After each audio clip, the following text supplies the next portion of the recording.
Hello and welcome to episode 1 of the Horror Ghouls, a horror movie review comedy podcast. We are your hosts. My name is Megan, and you I'm are? T.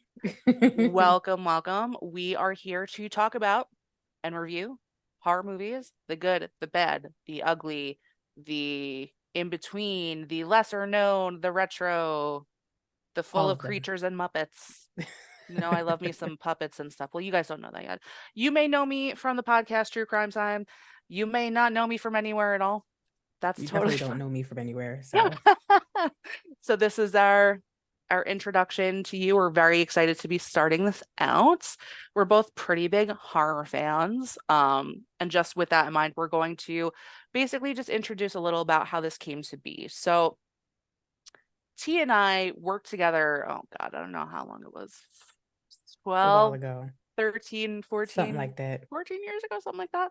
Yeah. Um, and I don't know that we even talked too much about like horror at that time. I don't think we I did. don't think we did, right? No, No.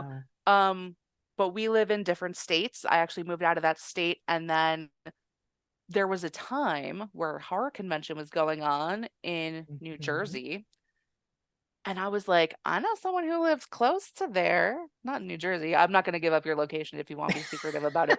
But I gave her a call and I said, "Hey, do you want to go to this horror convention with me? Because I have been kind of a lifelong horror fan. But I was like, no one here was going to come with me. I'm in New York. I'll give that up. I don't mind. I don't mind sharing. But then we went, we had a great time, and then I don't Amazing know. It time. just That was all that she was wrote after that. yeah. Were That was all you she wrote. were you kind of a horror fan prior to that? Yeah, I was, but probably not as big as I am now. Sure. Because I just kind of dibbled and dabbled in horror Dibble back then, dabble. but now my life is a spooky mess. So, Yes, I definitely get that.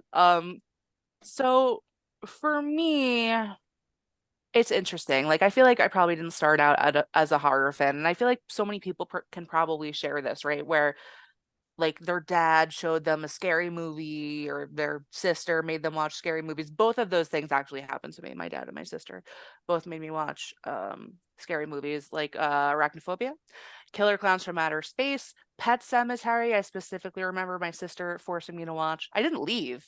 I guess I could have left, right? I was yeah, like could have. 5 or 6. But now I'm like this and traumatized, and sure we all can relate to them. But just a little bit also about me. I am old. No, I'm 36. I'm a Sagittarius. I like long walks on the beach. No one cares about that. Um, no, I do kind of tend toward like retro horror, like 80s monster movies, Universal monsters, stuff like that. I like the classics, but I also like everything. Those are just kind of my go-tos, like Gremlins and such. Um, but yeah, as this goes on, I'm sure we're gonna get to know each other real well. It's gonna be great. What about you? Tell us about yourself. Yeah. So I didn't grow up with all the horror stuff. I actually was very sheltered as a child. So I watched mostly Disney movies. The scariest thing I Oh. saw was E.T. I was petrified of E.T. ET is Um, terrifying, yeah, honestly. to this day, I still haven't watched that whole movie. It scares me. Um Stop it. but it wasn't until I became an adult that I actually started watching movies, horror movies actually. And so and I'm from Pennsylvania. I don't really mind saying that either. And I'm an age. I'm older than Megan though. But It's all the but same. It's the yeah. same. but but honestly, like I tend to gravitate towards newer paranormal movies. I was very much into like the Conjuring series. I was into Paranormal Activity. Um, movies like that. I also will do those really cheesy PG-13 teen slash movies. Oh yeah.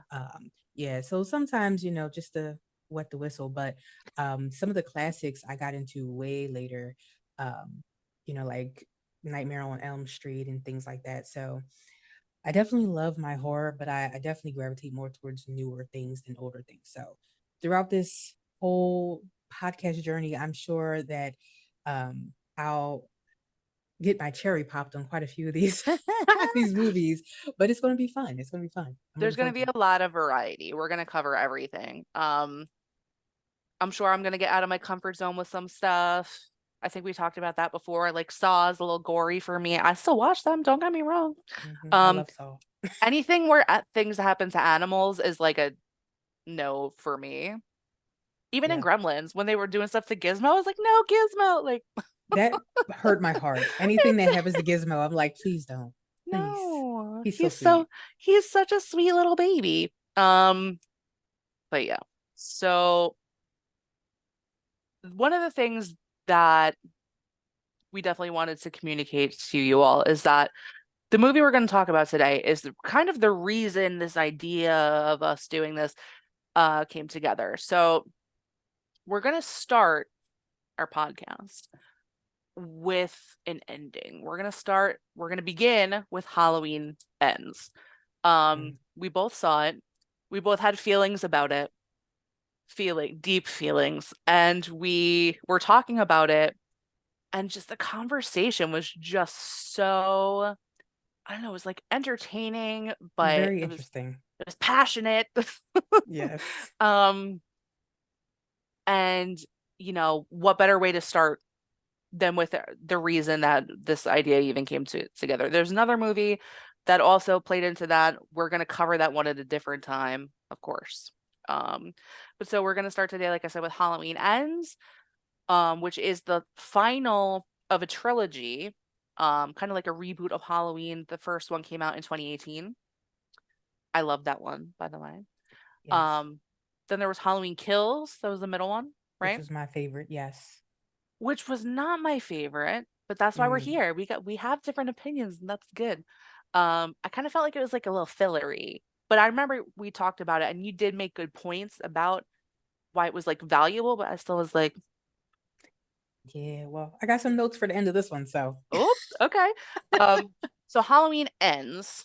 Like I said, that's what we're talking about today. Is a 2022 American slasher film directed by David Gordon Green, and co-written by him, Danny McBride, Paul Brad Logan, and Chris Bernier. I probably said that wrong. I apologize, Chris, if you somehow stumble upon this recording. Um, so like I said, this is the movie, it's the sequel to Halloween Kills, and it's actually the 13th installment in the Halloween franchise. So this is a long, long, long long, franchise. long story. A lot of Um, lore. yes. So this film has Jamie Lee Curtis, love her and everything. Um, Kyle Richards does make another appearance. She was in the original as well. Um, and it says, I was gonna say, I don't want to give anything away, but this is full of spoilers. We're gonna give everything Right. We away, should right? say right now, spoiler warning. We are Spoiler for going to everything. spoil this movie for you, okay? Just so you know. If you have not watched it since 2022, like I don't know what to tell you at this point, but whatever. The plot follows the outcasted Corey Cunningham, who falls in love with Laurie Strode's granddaughter, while a series of events, including crossing paths with Michael Myers, drives him to become a serial killer.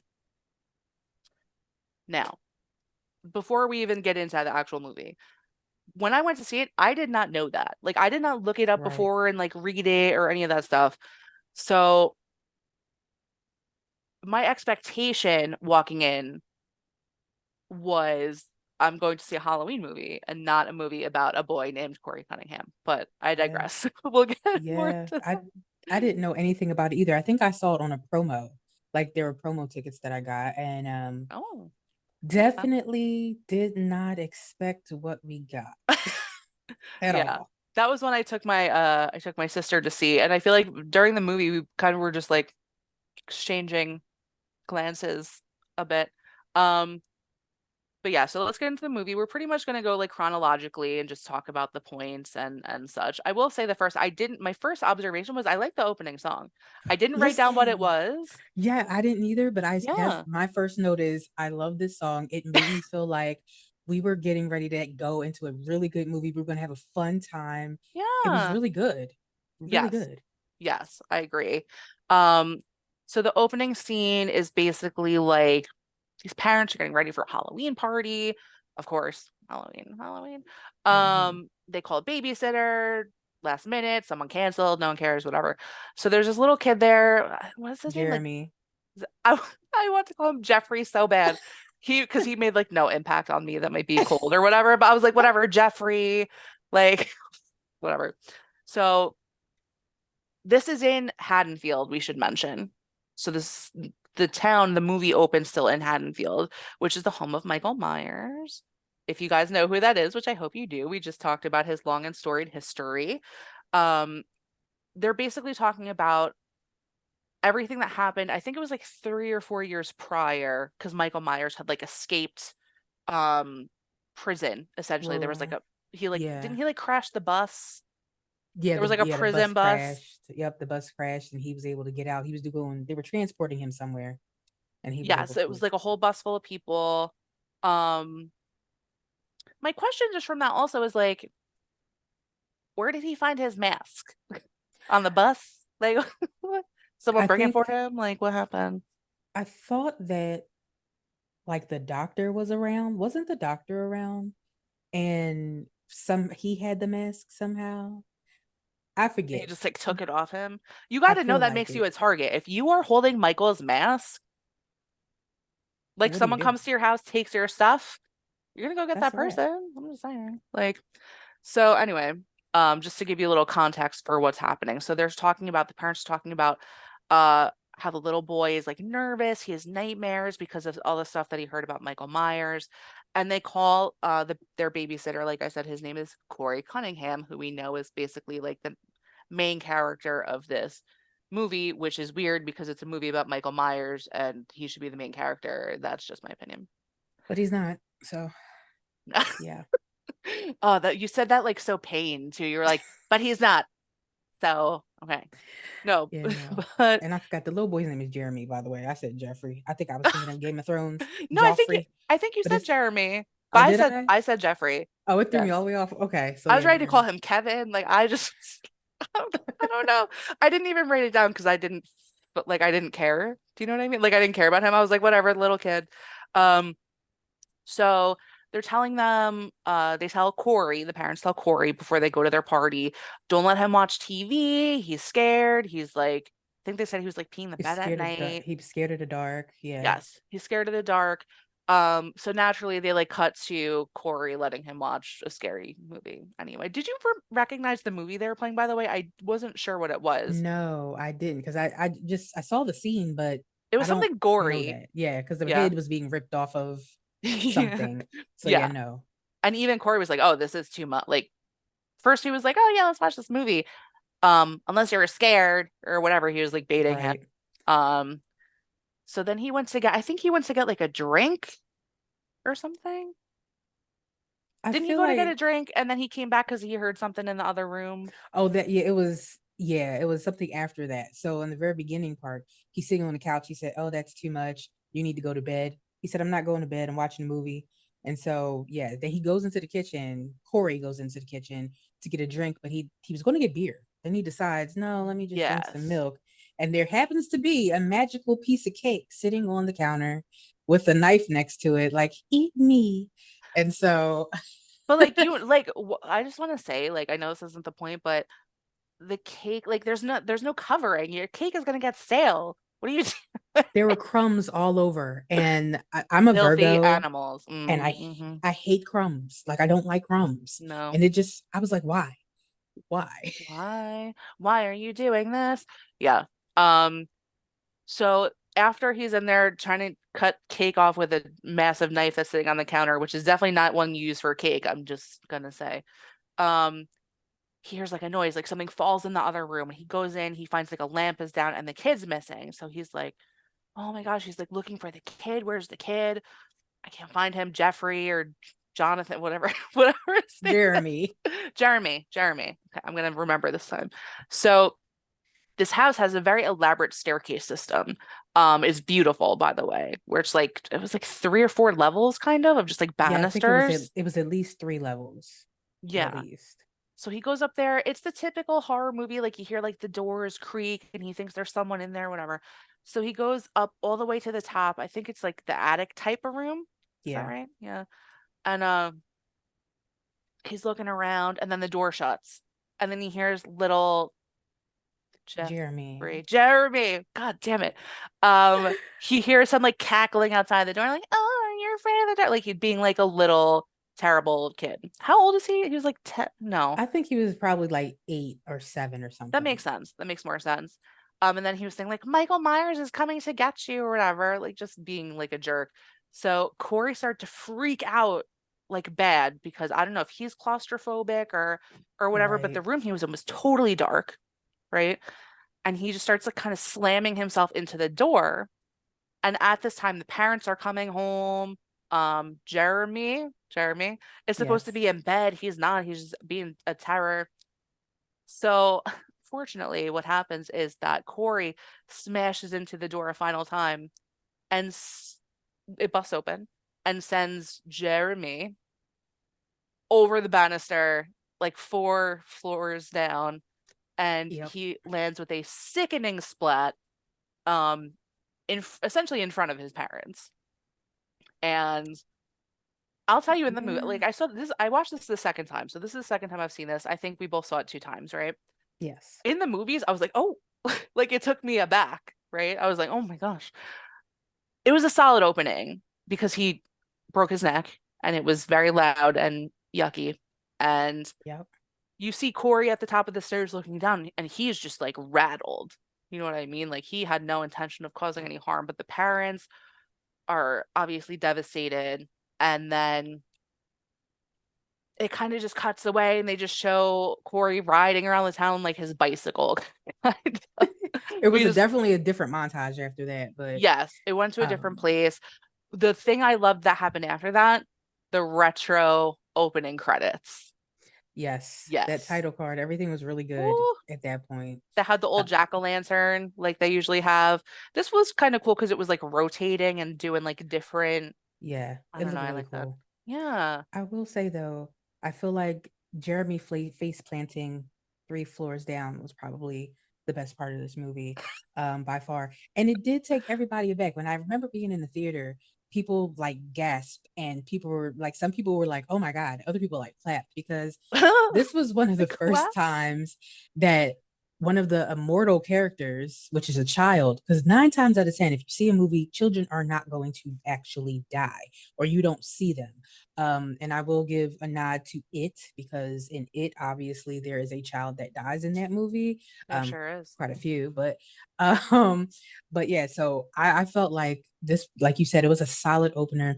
Again, with I thought this was going to be a solid movie. Um, Yeah. Yeah. but I do appreciate your reference to it because that was not the only reference to it that I saw in this uh, movie. That okay. this was the only time that I did not appreciate a reference to it. Not what you said in the movie itself. That I was like, we are not, this is not the same universe. It made me feel weird, but that's for later. Um, but so basically, once we go through the opening credits, we kind of go through all this like retro material from like throughout the years, throughout Halloween, all the Halloweens, um, and Laurie Strode's kind of experiences with Michael. Laurie Strode being Jamie Lee Curtis, who I love always in everything she does. She can do no wrong to me. But she did basically that's when they were doing like her voiceover, right? She was talking Yeah, about it was the voiceover of her book. right. What did I say? I did write down what it was actually called because I really like it. Oh, it's called Stalker, Saviors, and Samhain, or like Samhain. If you don't know what that is Halloween. It So looks like Sam Hain, yes, yes, but that's but it's not how you say pronounced it. Samhain, guys. Yes. But Salad.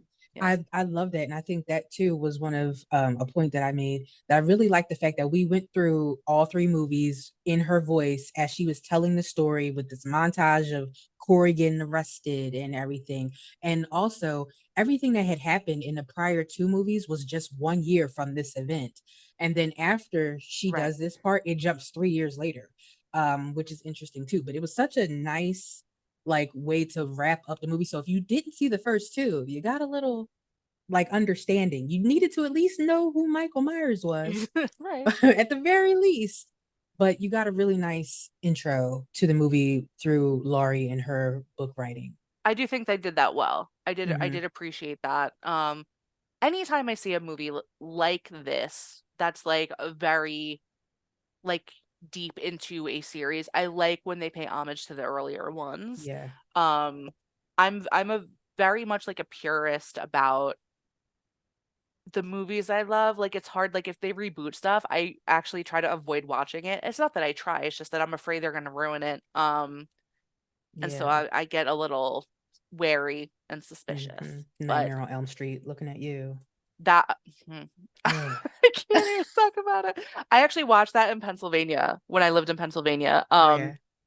I watched it like my ex-boyfriends and I like we got all this food like we are gonna make like a day of like watching this and I'm watching this movie and I was like, what? It was just what? Yeah. No, no, no. So We we might have to talk about that one. that's gonna be that means that we have to watch it again. Okay, it's all right. We'll talk about that. Hmm. So yeah, so at this point in the movie, they do show like they're showing this montage. They do show the bus crash and stuff like we were just talking Hmm. about. So it does give you the kind of like where things left off. Um, and then they also talk about, and this is just important if you all didn't see those movies, that Laurie's daughter was killed in the last movie. Um, and then after that, Michael just disappeared. And then it had been 4 years since he had disappeared. So I know, like you said, it was like a year, initially a year between like when Jeremy, Yeah. I'm sorry. It was when Jeremy died, they Yes. mentioned that all the Halloween things had happened the year before. Right. And so that was when the daughter got killed and he disappeared. And then after Jeremy's death, it skips 3 years. So it had been 4 years Total. from that last thing. Yeah. And that's when Michael went missing. So Lori was talking about in her voiceover about the town like turning in on itself essentially because there there's no closure, first of all. So Michael's just like out in the streets or we don't know where he is, like, but they're angry and they're upset and they're like mourning because so many people have passed away, like as a Yeah. result of this person or thing that a lot of people refer to as the shape.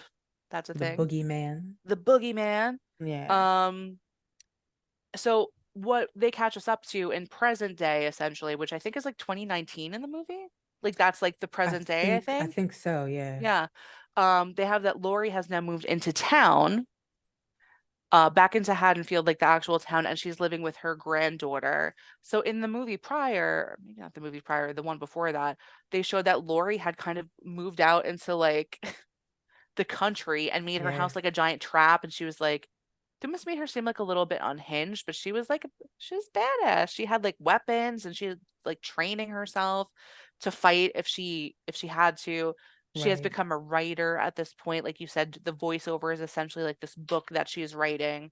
Um, so I like all that part. I thought that was good. I always love seeing Jamie in this role. I was very excited when she came back to it because there'd been a bunch of Halloweens without her. Yeah.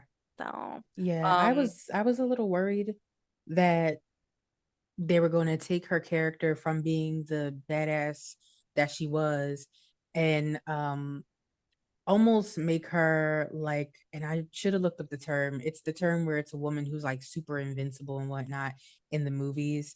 They talked about Rey from Star Wars being that type of character, if you guys know okay. what I'm talking about. But it's like a woman who's just superhuman for whatever reason. I was hoping that while she was still badass, she still was human. And Yeah. then I was hoping starting this movie, when you first see that she's moved into town and whatnot, and she went from wearing like jeans and boots and plaid shirts and everything to wearing like floral dresses. And I'm like, oh my God, what did they do Yeah. to her? Like I was scared for a minute. I was scared, um, but it's nice to see that she was trying because you're right. The town did kind of, you know, the whole town was traumatized Right. by the events that had happened. And, we see throughout the movie that people blame her, for that. So Yeah, that was the thing that kind of bummed me out like while it was going because she does have run-ins. I'm sure we'll talk about it as we get there, like with certain people in the town who and they tell her, they're like, "This is your fault, you instigated him," like whatever. right. And that's so sad and probably not far off from the truth of how things would really be handled because people need someone to blame for a Right, lot of things. They exactly. they can't just accept sometimes that bad things happen. Is it her fault that a maniac has been following her all over, trying to murder her for most of her life? Right, and killing I don't anybody think in the so. path.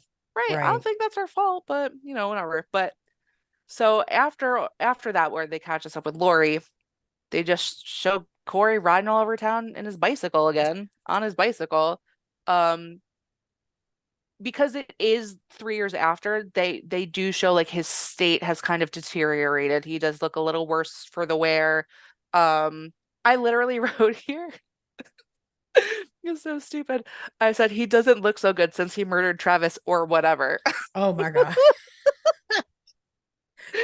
That kid, because he was in it for just one Jeremy. second that I was like, whatever. Yes. Um, so yeah, so they basically show Corey now zizzing around to his job on his little bicycle. It's kind of like a junkyard Yeah. mechanic lot. His stepdad's like junkyard, yeah. Auto Okay. mechanic yard, Yeah, something like but I that. was weird. I was like, it looks like a junkyard, but there's a mechanic. Like I've never seen those at the same place before, but Yeah. that's none of my business. That's none of my business. This person, his stepdad, you're saying, very nicely, firstly he's like, you're late, which apparently is a thing that happens. He's late quite a bit. Um, he gifts him a crappy motorcycle, which is very nice because apparently he knows how to work on things, so he just needed to kind of I don't know, zhuzh it up a little bit so he could Right. ride it all around. Um, like he likes to do and save his legs all the work from pedaling, I guess. I guess. Um, they do show after that bit, they show that there's a homeless man collecting trash and like cans and bottles and stuff. Which is weird. Yeah, it's a little weird. It's just I feel like that was just their way to pull attention to his background because behind him they show a large like a sewer drainage pipe with ominous music. Now, this is my first thing that I'm like, what movie am I watching? Because I'm thinking about Derry and I'm thinking about it because I'm like, why are you showing Yes. me the sewer drain pipe? Whatever. Very foreshadowing there. A lot of foreshadowing. Yeah, I mean, any they just show any object and they just play that like scary music that you're like, well, this I know this is important Right. for something. But I'm like, Pennywise? Is that who's here? Like what's what's happening? Um, so they do show that Corey is like he's kind of bullied by local kids. Like so he's like at a gas station. He went and bought like his like Yoo-hoo or whatever he was buying. Um, and they were asking, it was like band kids, right? It was. I called them the low life high school band bullies. Which is funny Uh because band bullies are not usually the people who are bullying people.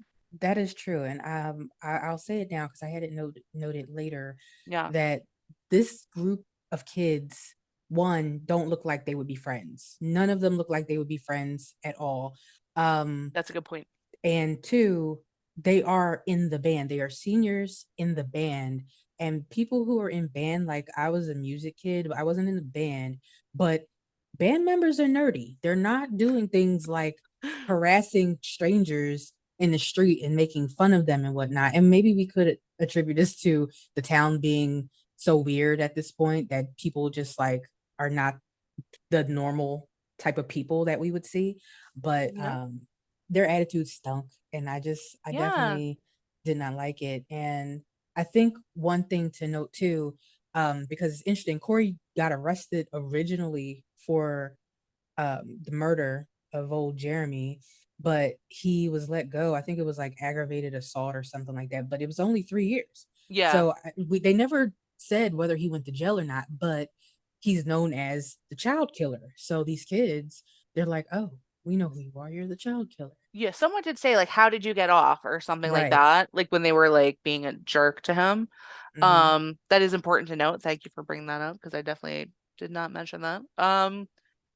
So he's being like bullied outside because he's like, I'm not gonna buy you beer. Like he doesn't want any trouble. He's probably on probation or something too, where like if he's found doing something like that, he's just going to jail.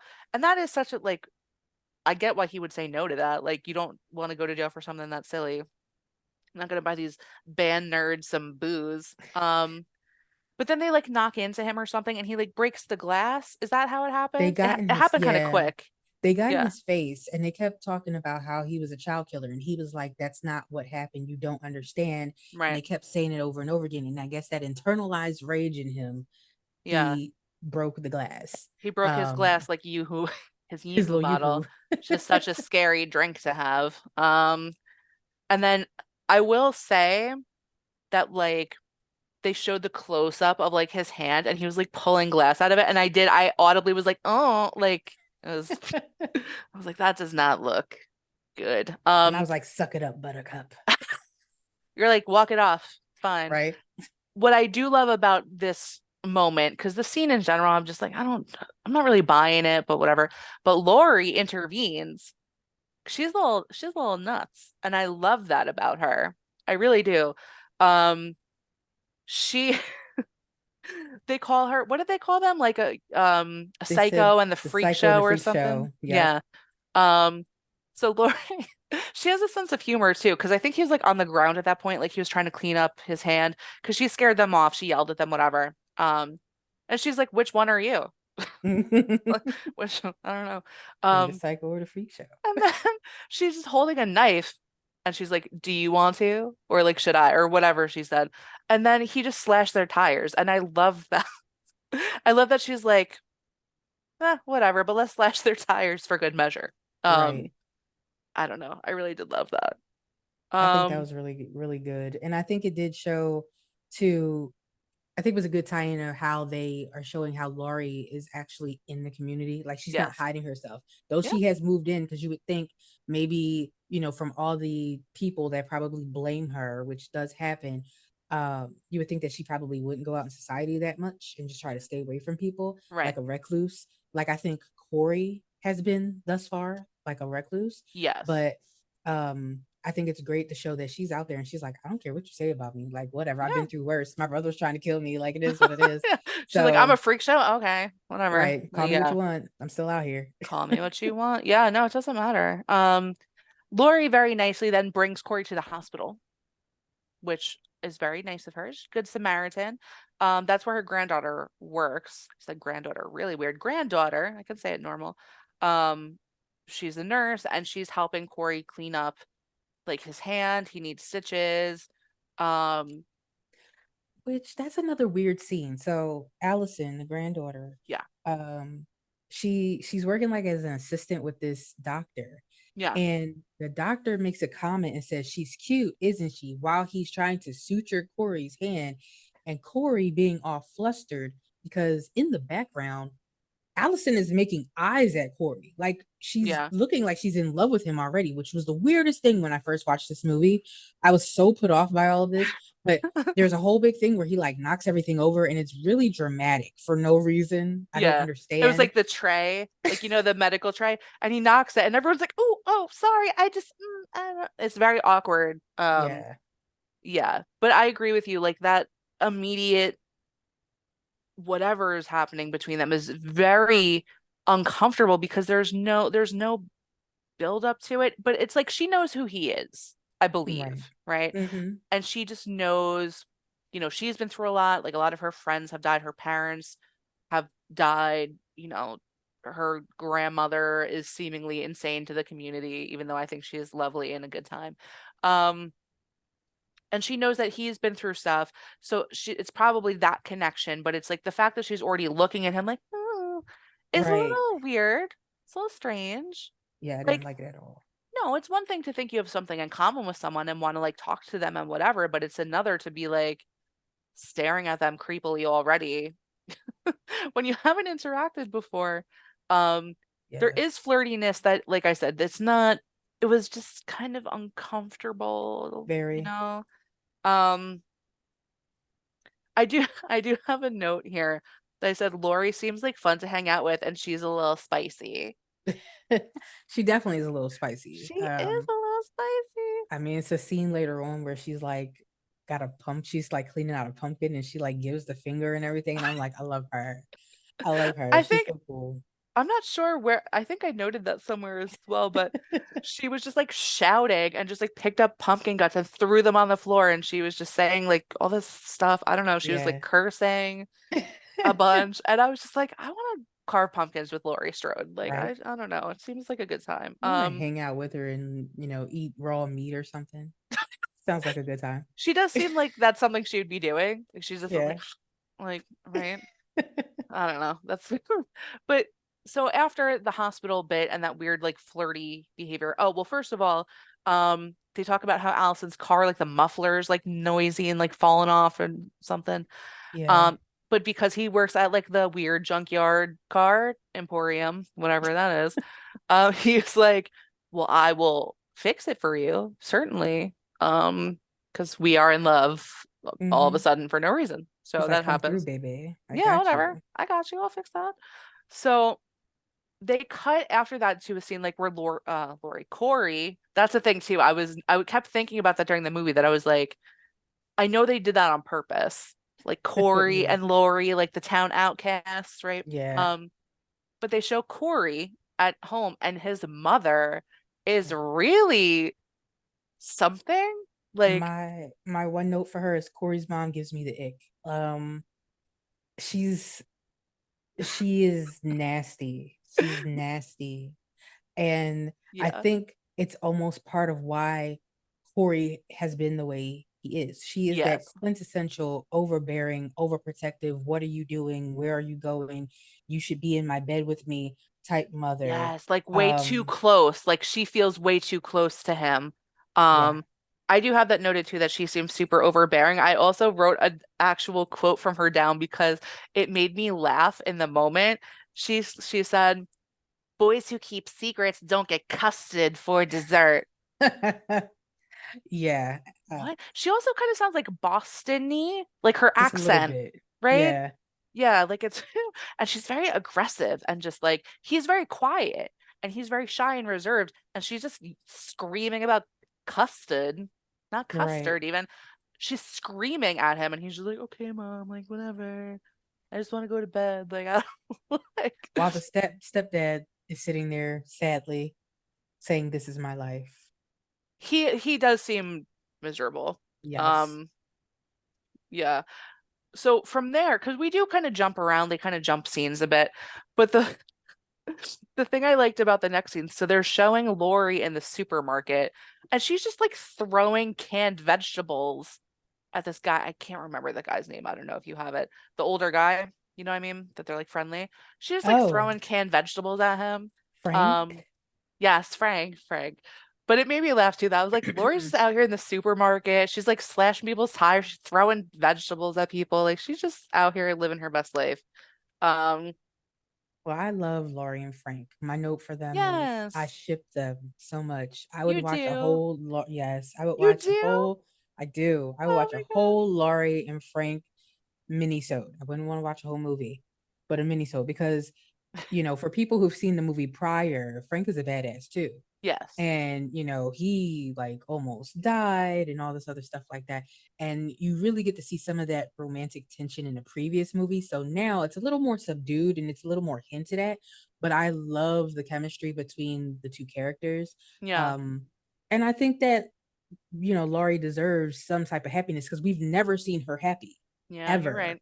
you know You're right. He so does yeah, seem very nice.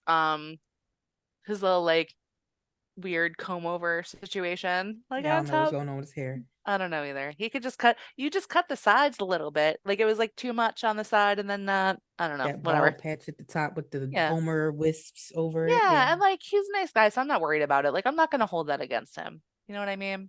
So I apologize, Frank, for judging your hairdo. I'm sorry. Um, so as she's leaving, they have their little interaction. They say something about cherry blossom trees they're Yeah. talking about in the checkout.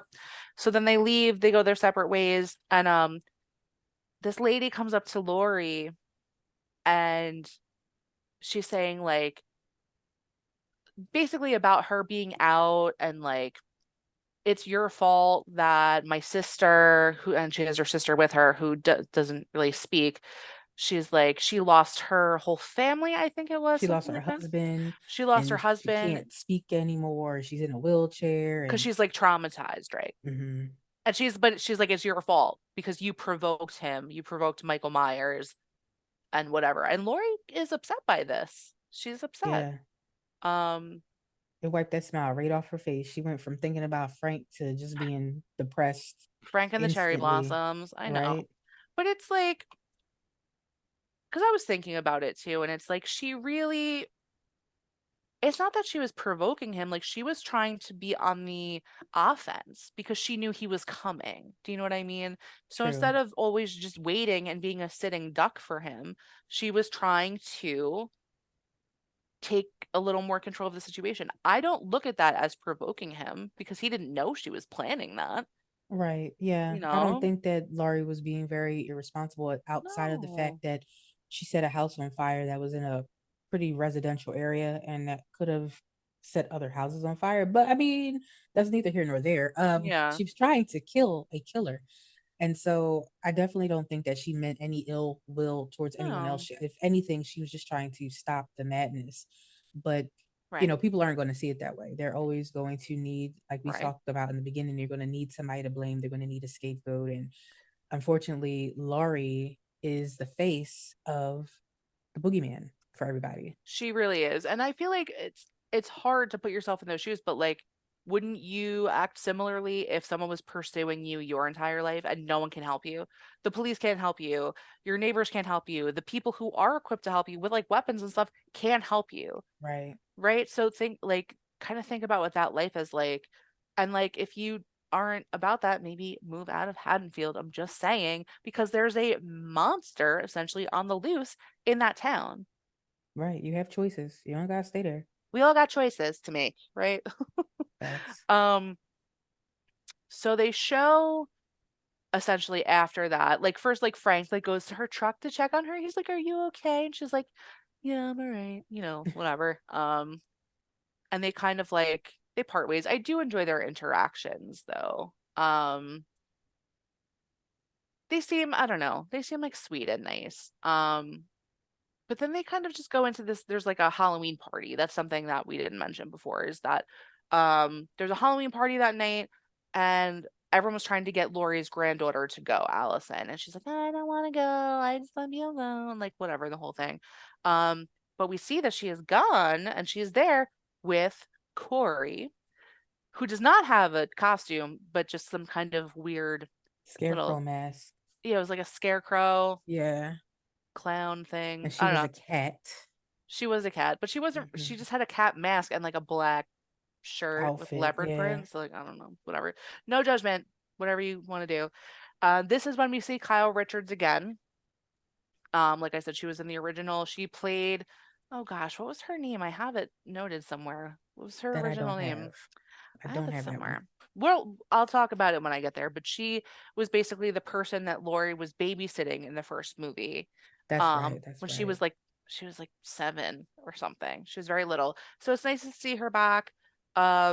She's when we see her again, she's basically like the bartender at this, it's almost as like a VFW hall or something kind of Yeah. similar. There's like it's a bar, but it's small. There's a pool table, like whatever. One of the things that made me very uncomfortable in this scene was Corey's dance moves. Yeah. I call this I whole was scene the watching, I was like, descent into madness because yeah, yeah. it Like I was, was wondering, I'm like, did we miss them take drugs at some point? Because they were almost yeah, acting they were on like, LSD or yeah, something. yeah, yeah. That was interesting. And why was he on the floor? That was weird. Like, Yeah, he just like drops to the floor. He's like doing like a flash dance type of. pretty much. I thought he was having a seizure at first.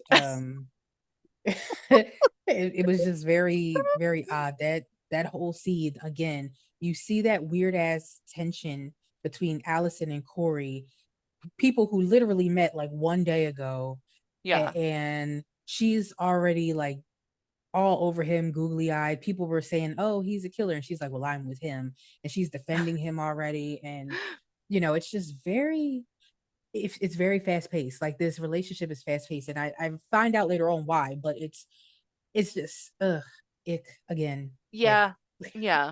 It is. It's icky. So at one point with his wild writhing around, he just like takes off his mask and just puts it on a pool table and they show him leaving it. Like they show him walking away and like leaving the mask. So I think they're trying to highlight that he's not hiding at that point, I I guess like is the that. takeaway. I like that Like thought. I didn't even think about that. Yeah.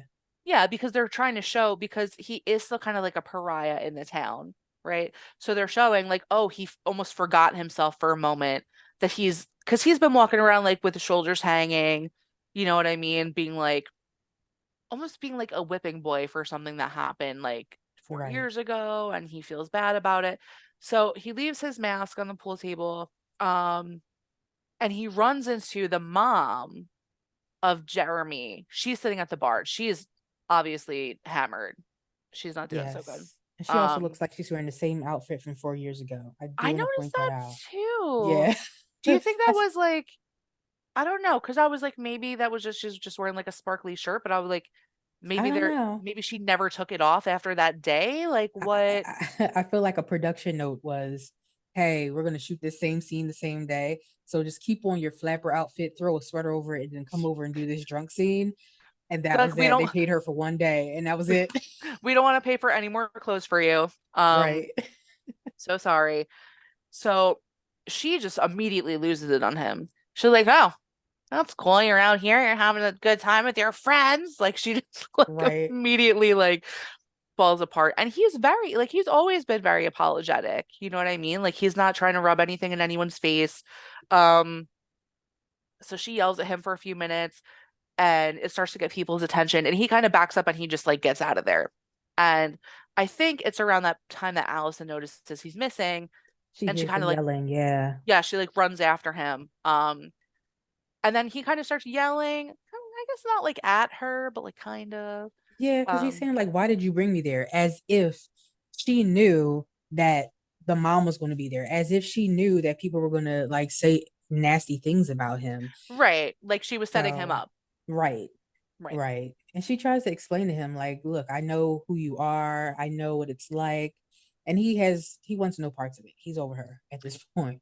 Right. Right. So he's like mad, um, and salty and bitter and whatever. So he is just walking through the town. He does not have his bicycle this time or his motorcycle. He's walking through the town. Um, and the band kids, stupid band kids, pull up on him and they start with him again. Like they pull up, they're like yelling at him. Um, they start to get in his face again. They like stomp on his glasses, like they're trying to fight with him. Um, the one kid, like the main kid, I would call him like the leader kid. He Yeah. was like, Corey's like, you're only like this because your dad hates you or something.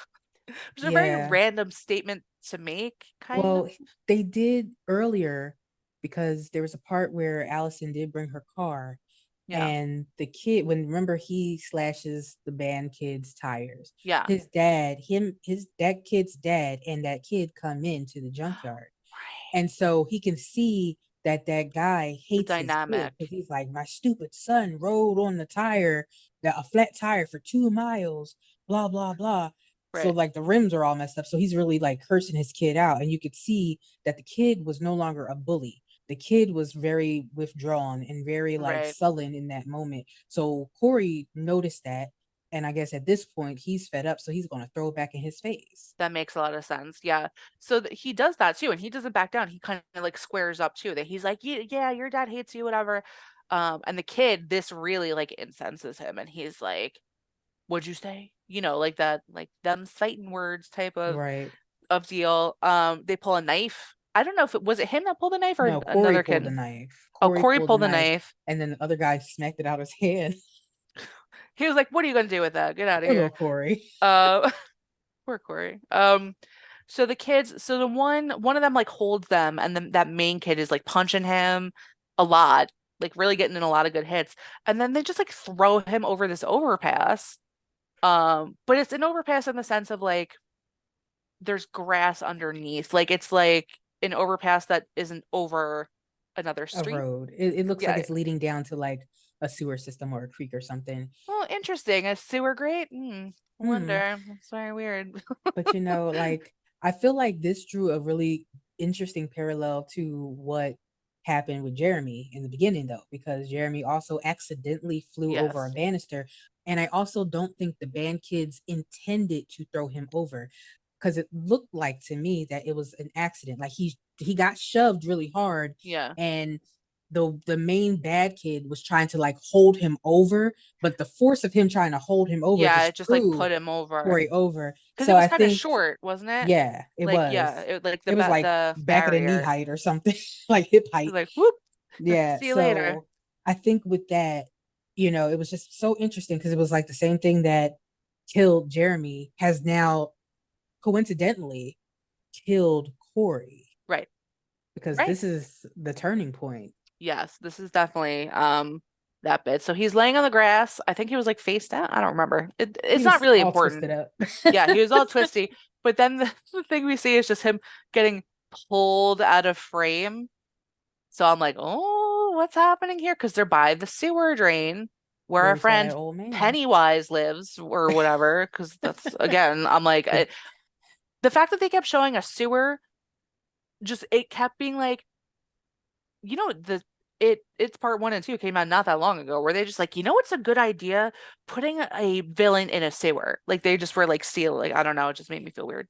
Um, so basically we see though when he's getting dragged away, um, we see that sewer pipe and then we show him waking up within almost this like it's like a big open area. So like if you were to like crawl through a sewer drain and then it opens up and it's almost like a big room where there's like other pipes leading other places, but this one doesn't look even like wet or anything. I don't know No, if it this almost was looks like like the Bat Cave, to be quite honest. I was gonna say is it like a maintenance area or something? Like I don't really know. Yeah.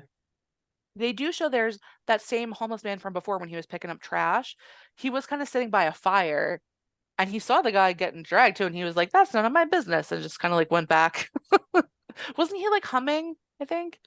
Yeah, I think He was like so. just humming, like He's like, watching someone's body get dragged around, like, well, I'm good. that's not my problem. Mm-mm. Whatever. So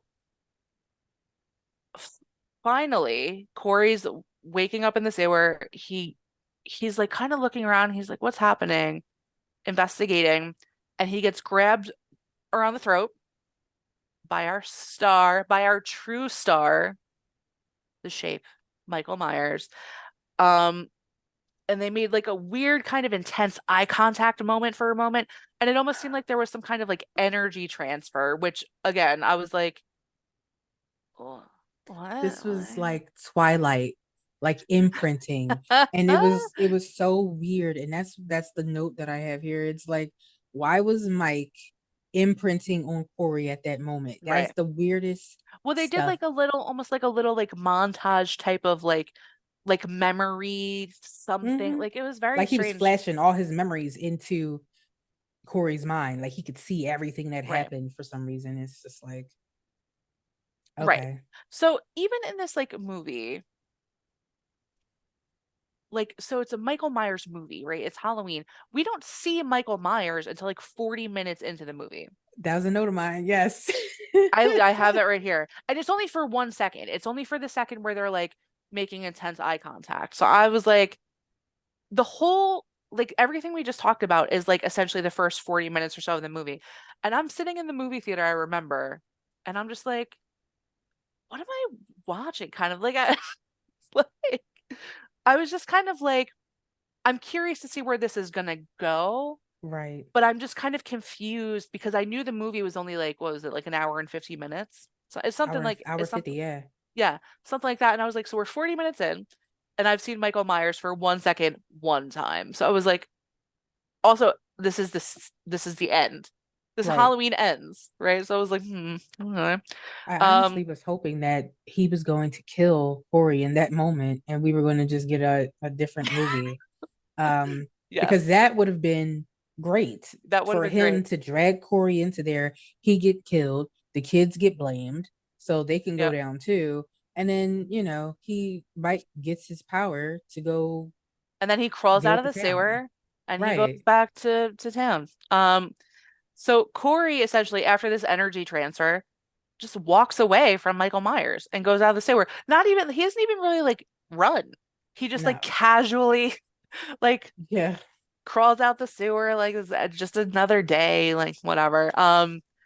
So he's surprised when he gets out of there because he kind of looks over into this drain again to be like, well, like what just happened? And he turns around and there's that old homeless man again, who they do a close up of, and all I could think of is he looked like the old man from the beginning of Aladdin.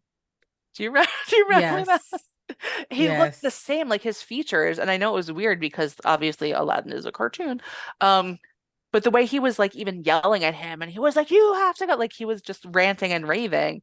Um, so he was saying, he was kind of babbling at Corey, and he was like, "There's a guy in the sewer," which we know, um, and he's been dragging people in there. And why did he let you live? That's what he said. He's like, "Why did he let you live?" What's so Um, special about you? what's so special about you? And then he was telling Corey, like, go back in there and get his mask or whatever. And he was very close, like he was on top of Corey. And I don't remember in the instant because I was also noting and watching. I don't remember what led to the stabbing that occurred. I feel like it was an accident, honestly. I feel like, you What, know, but who had the knife? Was it the old I guy? think the old guy had the knife because remember the knife got knocked out of Corey's hand. Right. He didn't get it, and so he was in the sewer. And so I feel like the old man had it, and because at this point he sees Michael Myers dragging somebody into a grate, and even though Michael Myers not bothering him clearly because he's been there, he's like, "Let me go get this knife just in case, because he might come out here and get me too, so I Can can I at least just defend myself." just for the record, I just want to say that I appreciate the fact that Michael like looks at the guy. He's like, "You've been through enough," and just leaves him alone. He's like, "You're going through some stuff. You're living in a tent. You know what? Right? You gotta pass. As I long as got you no beef don't with you. like, yeah, no, it's all right. You stay there. Don't tell my business." Right? Whatever. But so yeah, so they have this interaction. Maybe the fact that I feel like maybe he was holding the knife like at Corey and being like, "Go get the mask," like whatever. And they wind up almost, it looks like they're in a hug, Yeah, and Corey struggling. winds up being able to kind of like reverse the knife and like stab the guy. Um, and then he kind of like runs away. He Yeah, kind of like he runs to Allison's house, he does run to Allison's house. Oh, yeah. which, So ugh. he actually, so I haven't noted. So he gets home and he's covered in blood. He Oh goes yeah, that's to his right. actually home, and his mom, who's there about with the custard, yelling, I is forgot. screaming at him. It's like, "Where have you been? I've been worried sick." Like the whole like her crazy overbearing ness. And he just goes in the shower. He's trying to get rid of all the blood and all the he has like these injuries from when he got jumped the night before. Um, After that, he gets on his motorcycle. He heads over to Lori's. This part made me laugh. This is the second time I've seen this movie. This is the second time I've left. I've left both times this happened. So Lori's in her upstairs kind of like writing room, right? And she's just like getting stuff situated, and she looks out the window and she sees Corey. Just like there's like a big hedge at the end of her property, and he's just standing half behind it, half like not behind it, staring at her house like Michael Myers. And I both times I was just like, what? What? Like, because I understood in that moment. And like I said, when I already saw it, like I know what happens. But the first time I saw it, I was like, oh, are they this really what they're gonna do? They're gonna make it like this kid is like the new Michael Myers. And I was so disappointed in Yeah, that realization. Like, I feel like even like like I was watching it, and I feel like my whole body just like went down in the seat, like, oh, that was the really? moment I wanted to leave because I was like, "Oh no, oh no." In fact, it was the moment I really wanted to leave was when he actually was well, Laurie was outside with him, and it was like she smelled Michael on him. Like she's watching Yeah. him and Yeah, she yeah. could like tell. And at that moment, I was like, "Oh no." Yeah, so No, that's the no. thing that was interesting. So she goes downstairs kind of to be like, "What are you doing in my bushes, you freaking weirdo?" Right? So she gets down there, he's not there, but I guess because he's so quiet or whatever, he's like, "Hey," behind her. She's like, "Oh Right. my gosh." So he's like, "Oh, I'm just here for Allison, whatever." So Allison, I don't know if she's coming out the house or she just got home. I don't remember. But then they go to leave, because he's apologizing to her. He goes, this was a weird thing too. He's like, I'm so sorry for everything that happened. Um, will you just take a walk with me? And I was like, if a murderer, a murderer like blows you off and then shows up at your house and not even like, can we just talk for a minute? Because that's one thing, right? Be like, can you just take a walk with me when someone's like clearly distressed and they also murdered someone before, even though it was an accident. I probably wouldn't go. I don't know. Well, to your point, in the very next scene, because she does go on a walk with him, Yep. he blurts out, I killed someone. Now, that's the biggest red flag The of all scene, time. yo, I can't. Okay, so the thing that you said about so they leave, they go on this walk, right? Lori does have that look. She's like, like she's figuring out, like, he was in my bushes. Something's weird about him. Okay. So that, like I said, that's like solidifying exactly my thought and your thought of, oh God, look, this Yeah. is what they're doing, right? So they're walking through town and they're walking through like they're walking by these strip malls and stuff. And that's when he's like, they're just silent. And he just goes, I killed someone. And then he puts out his hand to her. He's And like she this. takes it. She takes his hand. She takes his, Now, here's what? what's crazy about this moment is because their transition is crazy. Because in that moment, it's like I killed someone. Now we know he just killed the old man under the sewer or under the Oh overpass or yeah, yeah, whatever. yeah. We know that. So I'm assuming he's talking about that. Yeah. But then old break-in Corey, old old janky Corey, he decides he's gonna go back to the house where Jeremy was killed 3 years Oh my ago, gosh. that is somehow just abandoned. Where both the parents of Jeremy still live in this town, but neither one of them live in this house. It's still there, it's unoccupied, and he just happens to be able to get in. Yeah. And he starts telling this Phantom of the Opera, sorry, this Phantom of the Opera style type story Yes. about like how he accidentally killed um Corey. I mean, sorry, killed Jeremy. And I'm gonna make a point about before I go on to make a point about Yes. Allison, but I'm gonna let you say whatever you need to say about that Okay, part. okay. Because Like, no, so I was just saying, like, the thing, just like imagine you're on a date, right? You're on a date, and the guy is like, I killed someone. And then he brings you to the place where the murder happened, and you're not even talking. Like, throughout this whole thing, she's not saying anything. He's just telling the story about it was an accident and we were just watching a movie and we were making paper airplanes and then he went upstairs and then blah blah whatever. So, it's like she's walking through a museum, to yeah, be she's quite in a museum, honest. but then he goes to the spot because there's this big like spot of just I guess like blood spatter Mm-hmm. on the floor and he just kneels down on the spot and he just like continues to tell her the story and she's just quiet and she's like oh, I'm so sorry that happened. And I'm like, what are you doing? What are Right. you doing? Like, it was just so, it's so much. But see, yeah, this is the part. It's just so much. Yeah, no, This is that's all I had to say about that. this is the part where I realized why Allison was so drawn to Corey. And I did not pick up on this the first time I watched this movie. So this is a Okay. rewatch revelation. Um, because she literally says, and I wrote it down, after he's telling her the story and kneels down by the blood of dead Jeremy, um, she says, I heard what happened. I know it sounds crazy, but when people would talk about it, it was like I knew you, like I was looking for you. And then she brought you to me. Because remember, Laurie brought him to the hospital thinking that they would get along in the very Right. beginning.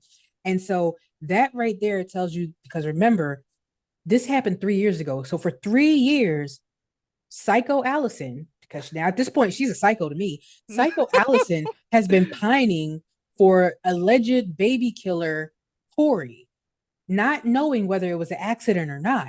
But because he was being accused of killing somebody, because it happened, he got arrested, he got off, whatever the case may be, she was longing for him, which tells you what type of person she is. She has a very, very dark, dark, dark heart. And I mean, nothing wrong with that. My heart beats black, but I mean, She's the it's kind of person that just needs to go to therapy. yes, Mm. yes, because anytime you're gravitating towards the killer to begin with, and then it's all solidified because she's telling you, I heard about it, and when I heard about it, I just knew I was looking for you. You were the one I was looking for my whole entire life, and then she brought you to me. It's like that's creepy. That's Yeah. creepy. No, I get it. You're right. You're 100% right. Um, ugh, it really is. Their relationship is cringy. Like it's just cringy. But so while this is happening, while they're at the murder house, Lori has gone to his Corey's house. His mom, and she wants to talk to his mom. And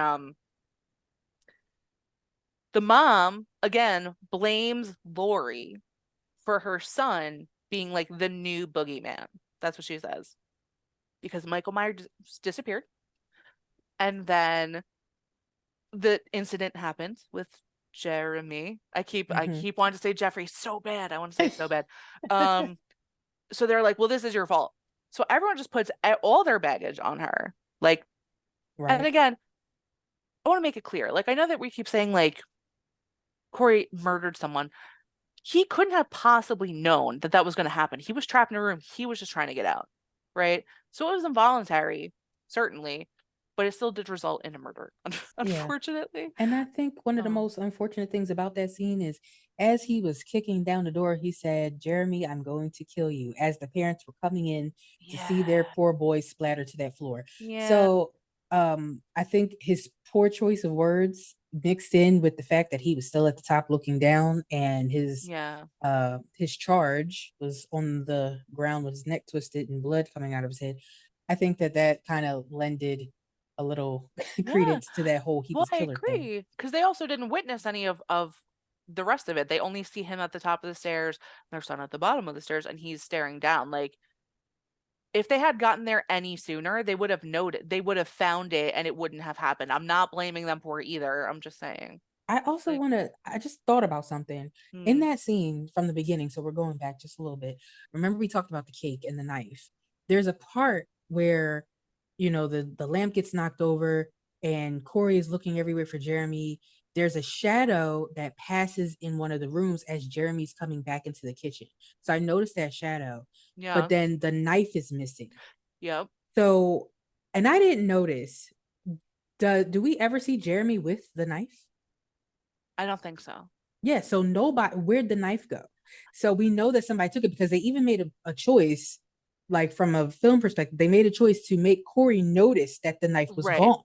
My interpretation of that was that the kid took the knife to play into the fact that he Michael wanted him to Myers. think it was Michael Myers. Like, because even when he had shut him in the door, he was like, Michael Myers is going to get you. Like, I think that that was his intention. But if it's the other way, if it's kind of like with what the clues you're picking up about the shadow and the whatever, maybe Michael Myers was just in that house and he was I just like a mean, bad, like a specter of darkness who didn't necessarily have anything to do with what happened. Maybe he would have, though. yeah, maybe Like, it was a possibility. I mean, maybe he got spooked because at that point, remember, it was only a year since the last time, and he usually comes right. out around Halloween. So that was Halloween night. So quite possibly could have been preparing to go on a rampage, but then he saw old Jeremy. He said, "Oh, that's enough horror for the night. He I'm said, gonna no, just call it a night." this kid seems like a real jerk. It's so funny because I, with what you just said, I was like, I've never related to Michael Myers more that you're like, he only comes out around Halloween. And I feel like I'm just like sitting here in my apartment, like I don't really go anywhere. But Halloween, that's different. I was just like, wow, maybe we're soulmates. Now I sound like Allison. Yeah, you Um, do. I You do. do. I'm sorry. I'll call up my therapist. Post haste.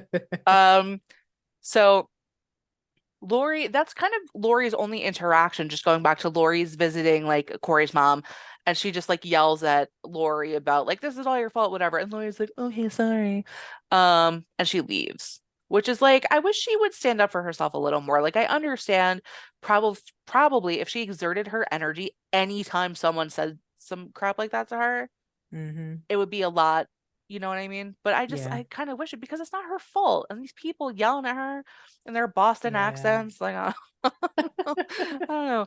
But so they then cut to like Corey and Allison are kind of, it seems like a diner of sorts, kind of like a old-timey restaurant. There's like a jukebox and whatever, and they're having this conversation, and Corey's definitely seeming more like unhinged. Like he's unraveling, Very, right? very. He's starting to get a little like his eyes are getting big when he's talking about stuff, and like a little, I would say like slightly manic at this point. Not like Mm-hmm. full throttle, just a little bit. Um, so he says something about like she's talking something about she's like sometimes I just want to burn everything down, and he's like, oh, I'm interested in that. Like he's he's indicating it, but they're interrupted by this guy who again I don't care about, so I didn't write his name down. Doug. Doug. I just started calling him D-bag, so D-bag Doug, that goes perfectly fine together. um he likes Allison. He kind of goes up and interrupts. He's like, you weren't supposed to call me, weren't you gonna call, like where's my phone call, girl, like whatever. um it's awkward, and you could tell Allison's kind of just like not interested. She's like, can you just go away, we're busy, Yeah, he like was definitely whatever. harassing her, and even though he's like, "Oh," she's like, "I'm with somebody," and he's like, "Oh, okay." So about me and you, like Right. totally just ignoring the fact that Corey's sitting there, which is rude. And I It is. understand like the reaction that happens. I understand it because I would have that same type of reaction. It's like, several times we said we're good, and you're still talking, and you're still here. Right. Right. So Yeah. um Corey at this point is becoming like more rapidly unhinged. Like he gets up.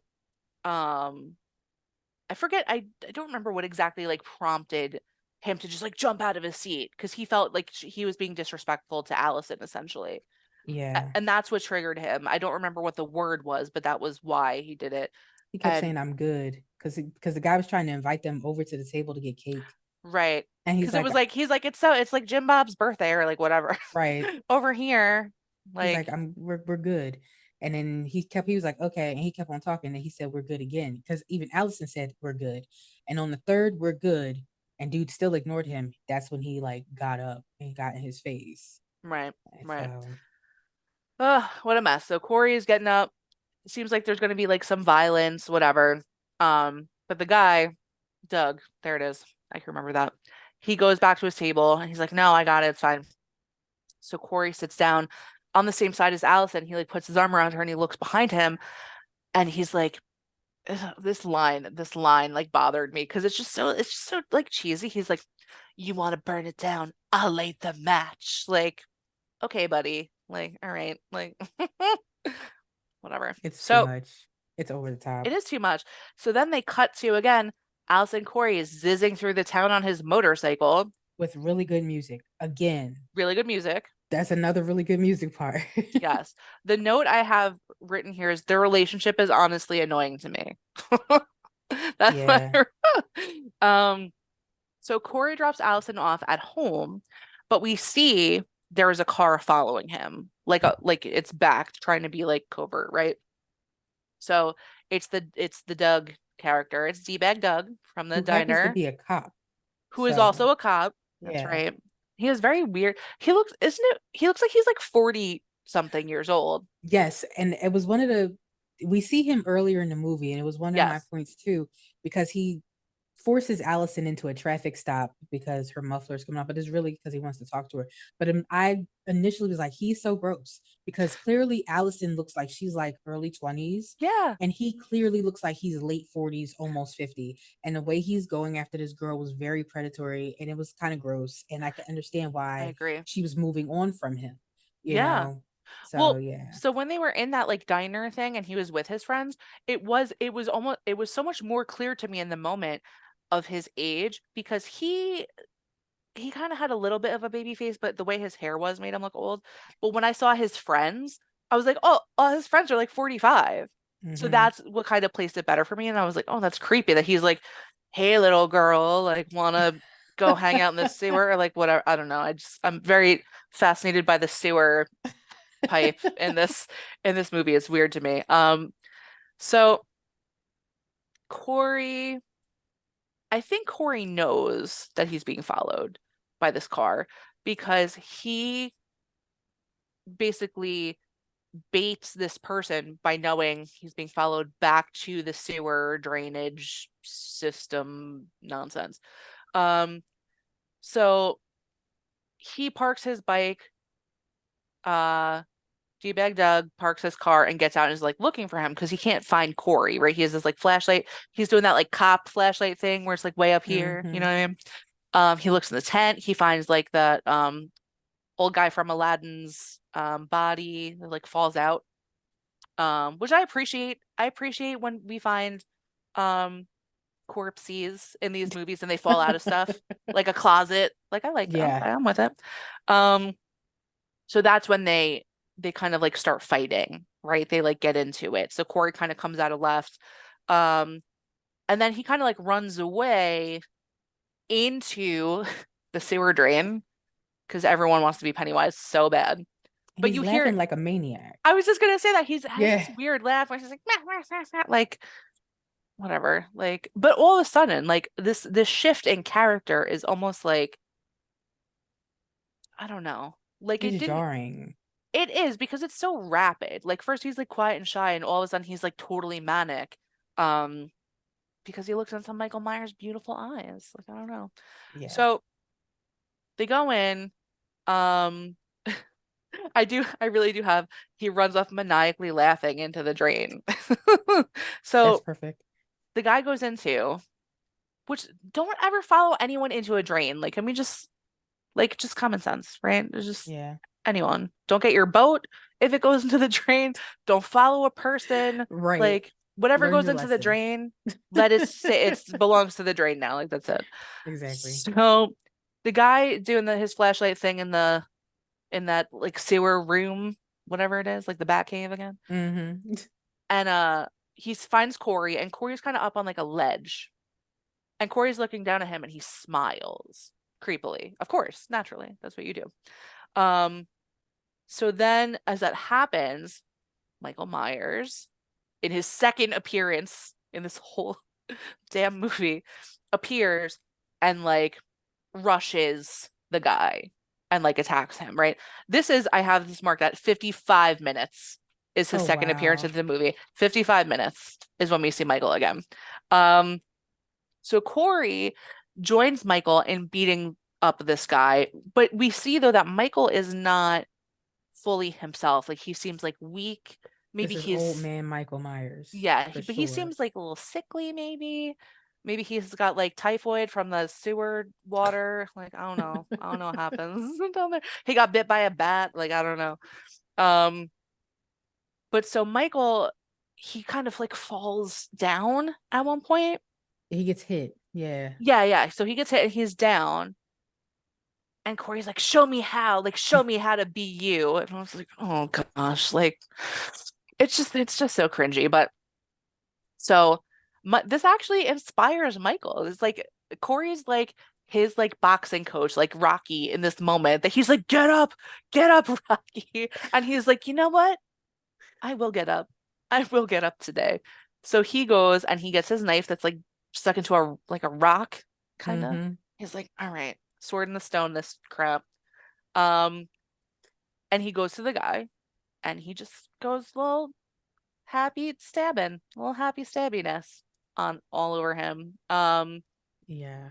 And I feel like in that moment, he got the quickening from Highlander. And I know that's probably dating me for anybody who has never seen Highlander, because I am an old millennial. So An I've elder seen, millennial. yes. Yes. And so the quickening, like Mike starts shaking. And every time the Yeah. person who was the Highlander in that show or the movie, because there was a show and a movie, okay, he like starts shaking like, and that's what Mike was doing. As he's stabbing, it's like the smell of blood is just like, oh yeah. Yeah. You So know, it's a little, I'm gonna give my dated reference for that, Hulk Hogan.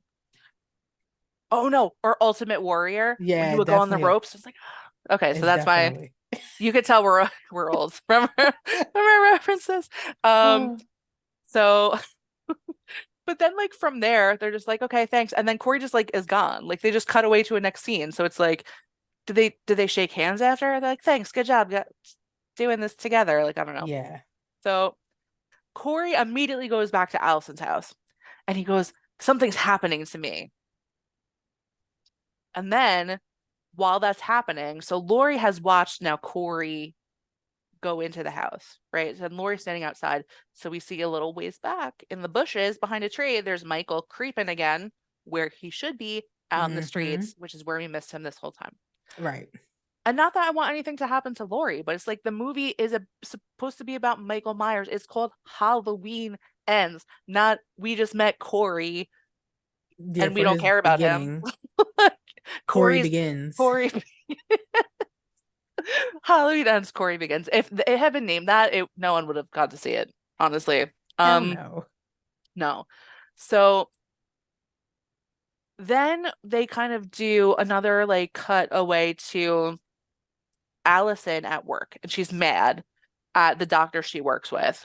Um, and also this girl that she works with, I didn't catch her name. She's like a really bubbly, kind of like redhead She's a something. bimbo. Yeah. She is. And so Allison had been up for a promotion at work, but essentially that doctor, that creepy doctor, gave it to this bimbo-y girl instead. So Allison's just like pissed that, things aren't really going her way. She's getting looked over for promotions.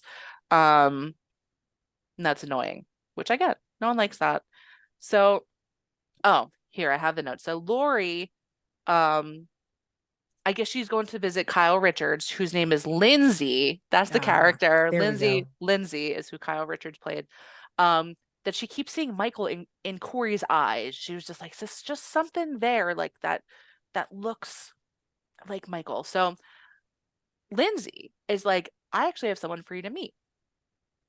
So they redirect within the bar. Just so happens that Jeremy's Jeremy's Jeremy, dad. Jeremy's dad, who is not wearing the same clothes from when No, we he's first not. saw him, which is interesting, is playing pool there. Um, and he tells a story about Corey, about how he essentially, um, like saw him walking down the street or something, like semi recently.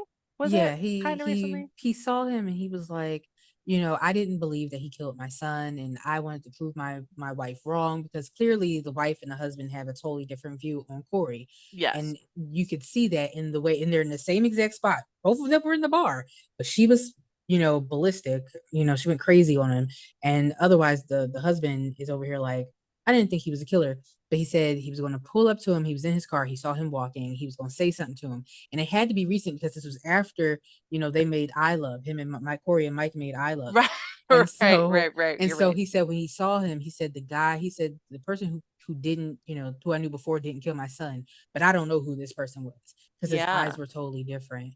And I have to say I really do like Jeremy's dad because he I was like able to him. be so much more objective about what everything that Yeah. happened, but also had the understanding that that man is different. I don't know who this kid is, but it's Right. not the same person that Right. did not actually kill my kid.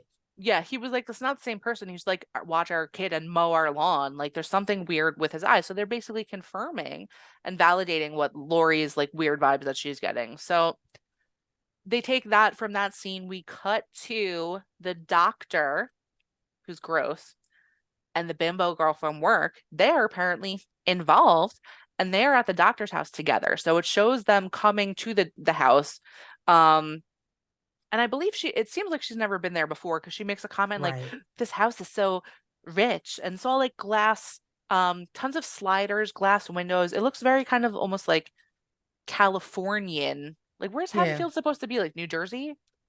I thought it might be Connecticut or something too. I don't know. It's Yeah. somewhere. It I thought seems it East was Coast, but north. the Yeah, house seems very West Coast. it Just does. just to paint you a picture, like it doesn't matter where it is, obviously. But so they're there, um, and they're being like flirty and whatever. And he's like, oh, like go take a shower. And he's making it like they're gonna have a romantic evening. Like he has this like champagne and all this stuff. So there's even like a gift he leaves her on the bed that's like a fancy silk robe Silk or robe. something. Yeah. And And I the note, did you see the note though? I didn't. It was like, congrats on the promotion.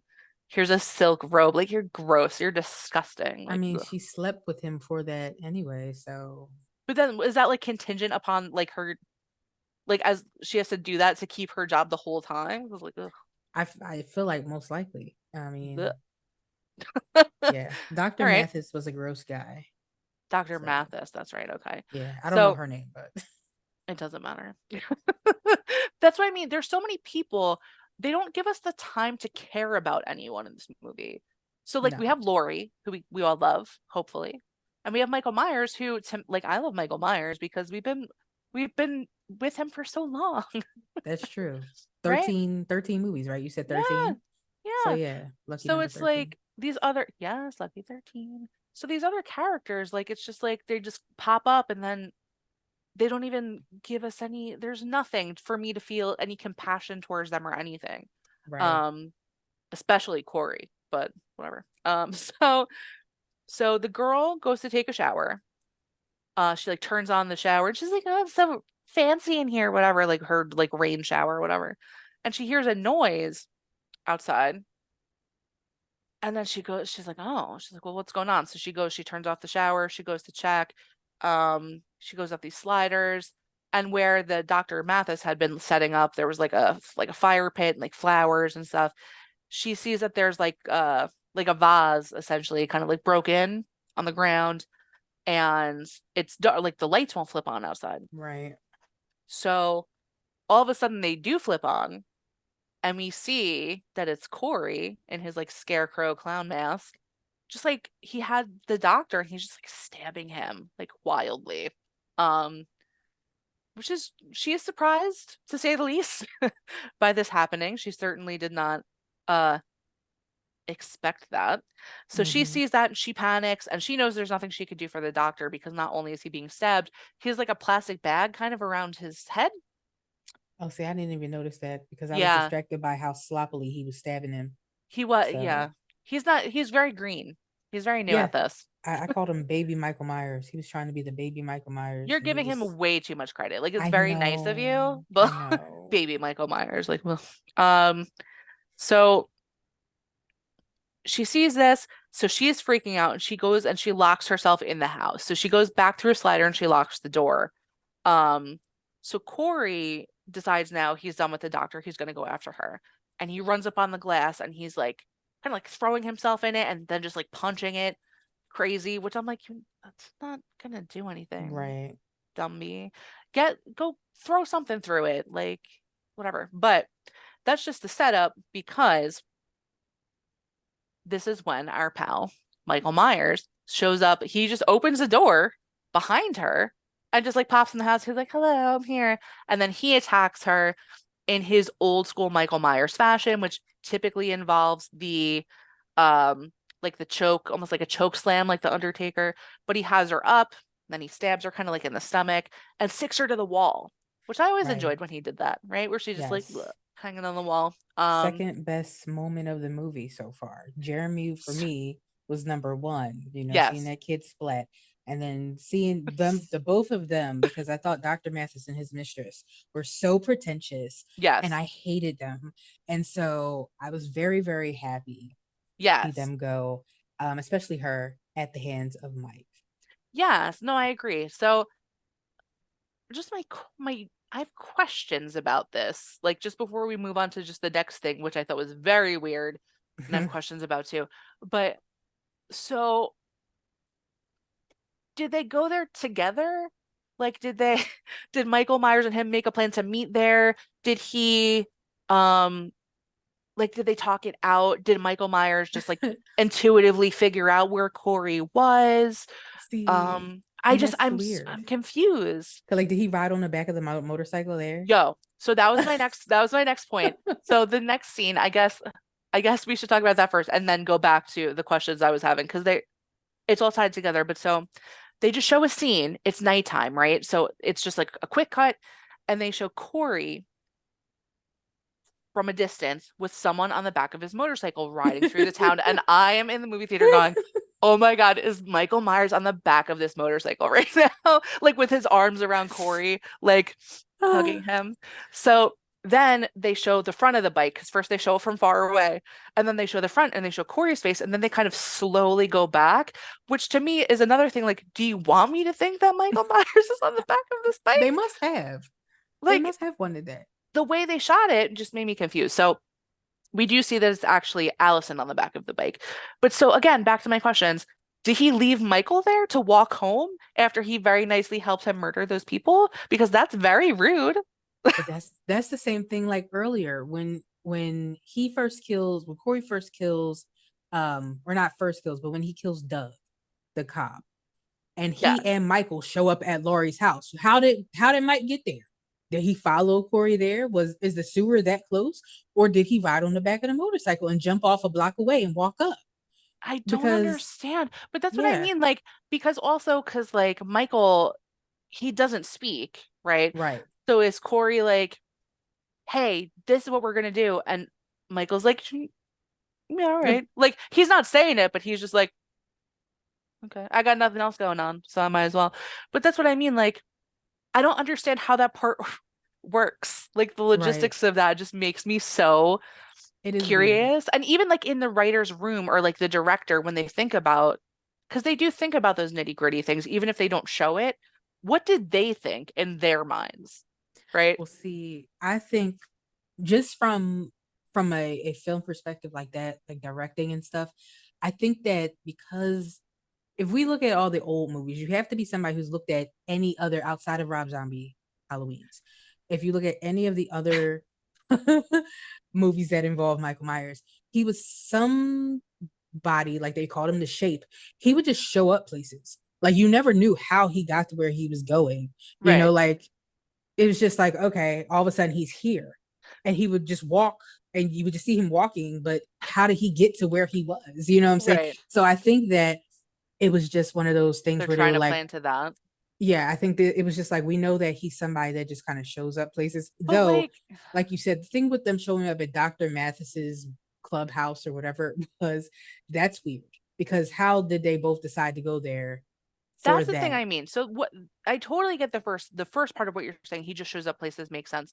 But if you are tag team murdering someone and Corey like knows, like it seems like Corey's not surprised to see him. Like, wow, you came. Thanks, buddy. Like he just No, that pops was a up and he's like, planned mm-hmm. He's like, th- that's right, Michael Myers. that's a planned assault because Mike isn't psychic.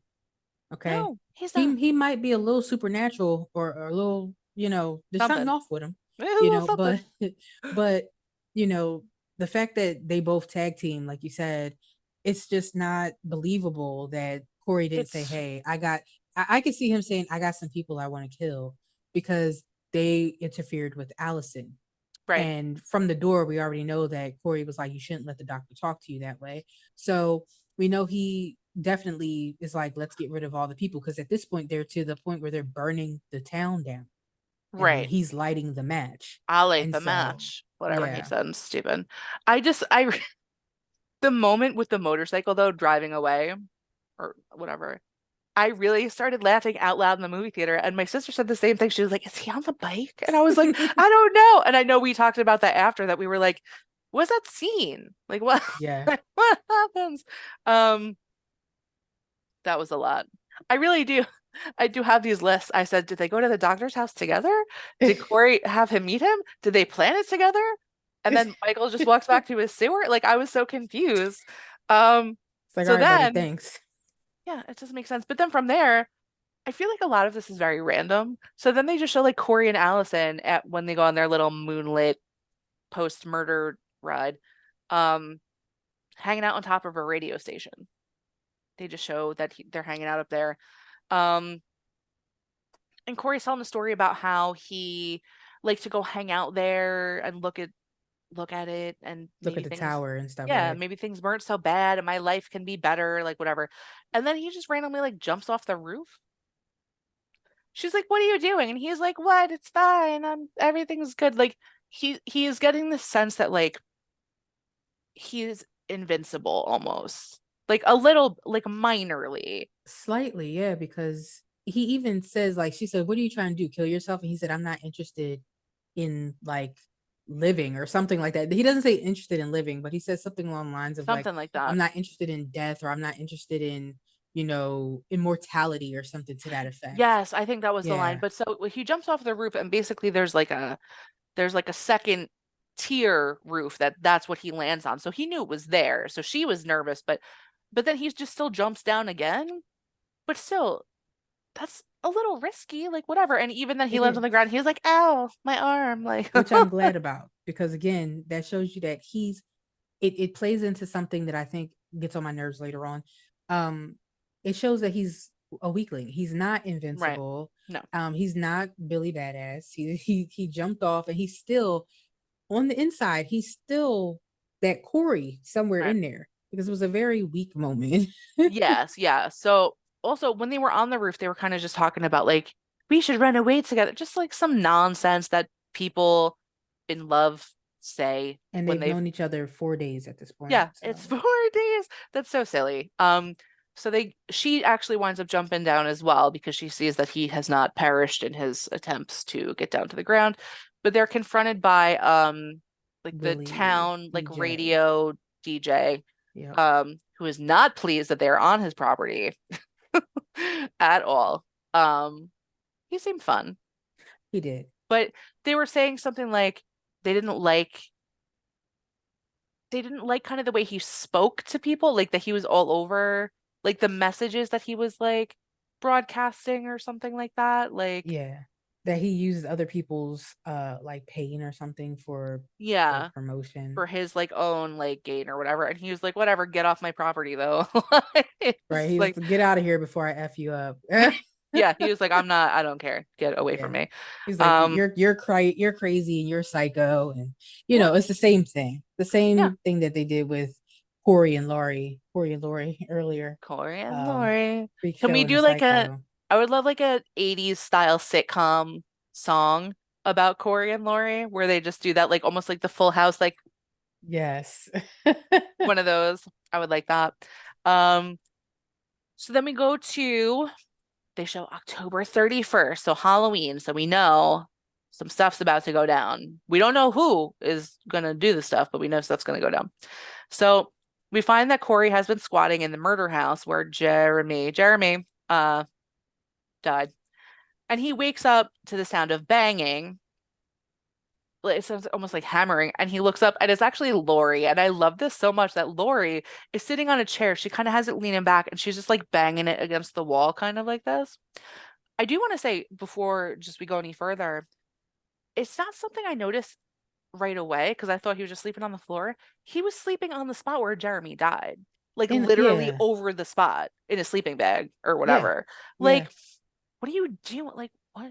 What? He's a weirdo at He's this like, point. I'm drawing power from this place of tragedy. Like, what? What do you just stop it? Go sleep with Michael in his sewer. Like, maybe he, I don't know. No, he doesn't want him there, probably. Probably Um, not. you're like, probably not. So Lori is sitting in the chair. Um, and they have this little standoff. She's talking to him. She's like, about kind of like evil. She's like a little monologue about, sometimes evil is an outward thing. And she's just still like going like this, like almost like a crazy person, but she is banging the chair. And she's like, but sometimes it's inside us and blah, blah, blah. And she was basically Right. saying, like, I know you're evil, but I want to help you. She was saying that. But then she gets very stern and she was like, you got to leave her alone. Like her granddaughter. She's like, you can't have her. I'm not allowing that. And then Corey says the most typical thing every toxic man ever says, if I can't have her, no one will. And it's just like, It's can so you gross. be a little more original, please? Like, Yeah. yuck. I just uh uh like I love the fact that Laurie called him out, but I Yes. think that in that one moment where he would have said that one line, I would have walked across the room and strangled him right then because that is an outright threat. Like Yeah. I don't understand why the first thing first of all, you've been with this girl for 4 or 5 days at this point, right? Right. You've known her for 5 days, and you're all of a sudden saying, if I can't have her, no one will. You're claiming her like that. Like you're a psycho, Right. you're crazy. And it's gross. It's so gross I know. I and really like unnecessary. I feel like I'm not going to hear this until we have to edit it, but the amount of times I've sighed when we talk about Corey, when I'm like because he just is it's just he's just yucky. Yeah. So they then cut again to Allison's working in the hospital and she gets a very weird call from Corey where he almost sounds like he's like emotional, kind of. Like he sounds creepy and emotional at the same Mm-hmm. time. And he's like, we have to get out of here. And she was like, I'm at work right now. Like, what's up? And he's like, your grandma said she was gonna kill me or whatever. You have to meet me like at 9 p.m. or something at Right. like at some Like what? diner. I think it was the same place they were before at the Probably. jukebox. So she just like, oh, all right. Um, so while that's happening, they kind of show at the same time that like the voice this conversation they have, he's showing up again at Michael's sewer, which I hate even saying that. Michael Myers is better than sewer living, okay? I'm like He's Michael's not sewer. Splinter, okay? He's not the Ninja Turtles. No, and like He doesn't people belong already there. live in the sewer. The sewer is full. We got clowns, we got giant rats, we got Turtles. turtle ghost people. I think Slimer lives in the sewer sometimes. That's what I envision anyway about him. So the sewer is full. Like, let's find somewhere else for Michael. But anyway, so this bothered me very much. I don't know if you relate to this. Corey goes Yes. into the sewer and attacks Michael. He attacks Michael and he's like yelling at him. So essentially, they're engaged in like the shot is through the sewer drain essentially. So we see the sides of the sewer drain and we see these two guys. So sometimes they go out of frame once they go out of the like the roundness of the drain shot. They're actually like wrestling. Like you hear the scuffling and you hear the whole time Corey's like yelling at him and he's like, "You got something I want, whatever." And we find that he's trying to actually pull off his mask, right? So Michael's putting up a good fight here, though. And Michael's like, stupid punk. Like, he's wrestling him. He's got the upper hand. Finally, Corey gets him down on the ground. And he's like, you're just a man. And he rips his mask off. I was personally so offended by this that he took this little twerp, took his mask. I don't know. How do you feel? It's How do you feel about it? it is quite literally the most egregious and ridiculous scene in all of Halloween history.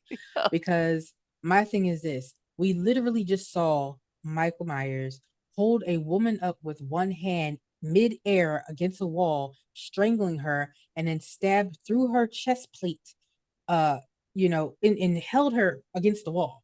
He has that type of power. Right. Okay, that type of force. He's always been a very strong person. I know in the beginning of the movie, or not the beginning, like 40 minutes in, 55 minutes in, you know, That's so we saw that he wasn't as strong as he had been, right. but Corey was never as strong as Michael. And for Michael to be bested by Corey was ridiculous. It would have never happened. As No, many times as people have tried to snatch that that mask off him, no, it's never happened. no. Never. So it's just like this is ridiculous. In fact, the only time it happened, I think, was in Halloween Kills. Like I think they got the mask off there Yeah, and he put it back on. I think you're right. Okay. Well, they didn't even show his face too. And in this, Right. they didn't show, they showed kind of like the side. They didn't show his full-on face. Yeah, we only got side profiles this whole movie. And then I will say the one thing I did enjoy about that, not about that part, but about so they show Corey leaves and runs away, and Michael Myers is down a few minutes. Then he sits up like the Undertaker again, and I was like, yes. And you better go get Corey because like I'm not with it at this point. Like I said, I don't want anything to ever happen to Lori, but I don't want stuff to happen to Michael either. So when people are being nasty to him, I hope that he takes care of it. And typically he does, whatever. Yeah. But um yeah, that was not good. So then we go back to the band kids. These band kids, these band nerds. So they're at that gas station again. So they come out from the gas station, they see Corey has carved the words like psycho. He like keyed their car, but he put it on the hood of the car. So they see him because he's kind of waiting because he wants them to know that he did it. Um, and they follow him and he kind of leads them on a chase that winds up at his junkyard and mechanic emporium, which I don't know. I would love to know the name of that place, but he basically leaves them there. It's nighttime and he has this just kind of like plan um for them. So while this is happening, Allison is home packing for her like late night runaway rendezvous with Corey. And her and Lori kind of have it out where, she's kind of talking to Lori, like blaming her for a lot of things too. And I just like, it's so bad for Lori. She's been through so much. And then everyone's always pointing fingers at her for like not Yeah, being like better. Like, I don't know, like, how good can you be if someone has tried to kill you most of your life? exactly. Like, what can Yeah. you expect from that person? I don't know. I don't get it either. But I guess Allison to a certain extent because, from the previous movie, Allison had a pretty normal life because Laurie's daughter Right. had stayed away from her mother because she felt like she was crazy. And so Allison you know, just got introduced to this like 5 years ago. That's true. So, of course, like she said, my parents are dead because of you, my friends are dead because of you, and I don't want to live my life like this anymore. And I mean, honestly, for someone who's like in their early 20s, I can clearly understand Yeah. her thought process. However, I do not understand the fact that she's allowing someone she met like 5 days ago, a kid that she's fantasized about for the last 4 years at least, um, that she'd allow him to influence her in such a way and not pick up on the fact that he's descending into madness. Like Right. you can clearly see it, everyone can see it, but she's so enamored with it that she's allowing this to draw a line and put a wedge between her and her grandmother, which she should not do. No, it really is, you know, it's really, I don't know, the girl needs help, really.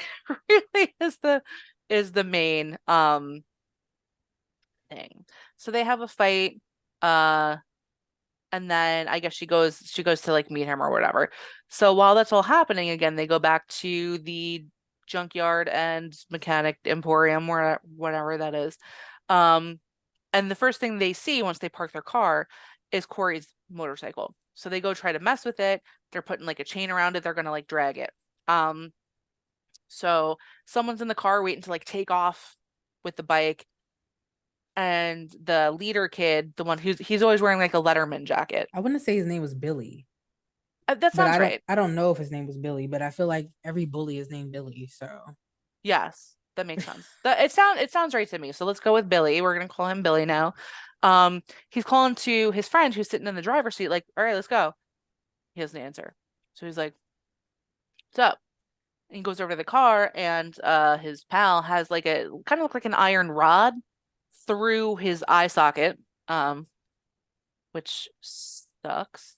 Can't imagine that would be fun. So he freaks out and he's like, "Oh my God, Tommy is dead," or like whatever his name is. Like, I don't know. wrong movie. Tommy's in the other movie. No, I'm No, just I know, kidding. I know. They're all Tommy to me. Like at this point, I don't care. So so he sees this is the point where I believe Corey is in kind of like a tow truck, right? He jumps in a tow truck and he's coming at one of the girls. So one of them runs to the gate and like is able to jump it and get over the barbed wire on top because there's always barbed wire on top. Of course there is. Right. She gets out of the way, and then the other girl behind her is, I believe this friend group is two girls and two boys, if I'm not Yes. mistaken. So the other girl jumps over, but she just gets down the other side of the gate when he smashes through it, and she goes under the car. So she has this gate like over her. I don't think she actually got run over though. I think she was just like kind of No, she was between. pinned. Yeah. Yeah, she was pinned. Um, so the other friend runs to kind of like help her. Um, The other girl. the other girl, right? The Yeah. other girl is trying to help her, and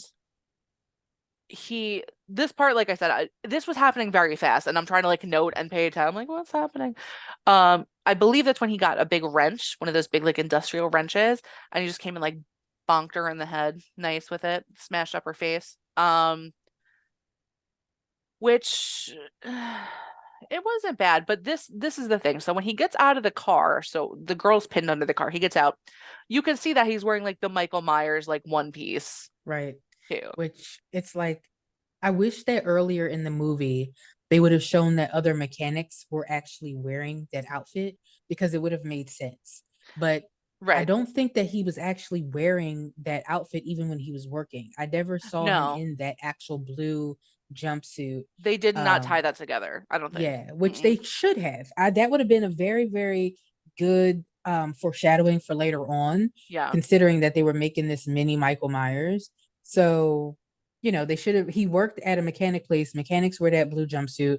It was an easy tie-in, even if he had it like off, like how they wear it like Like halfway around on, their and waist. Yeah, yeah. yes, I like when they do that. But I even that digress. would have worked.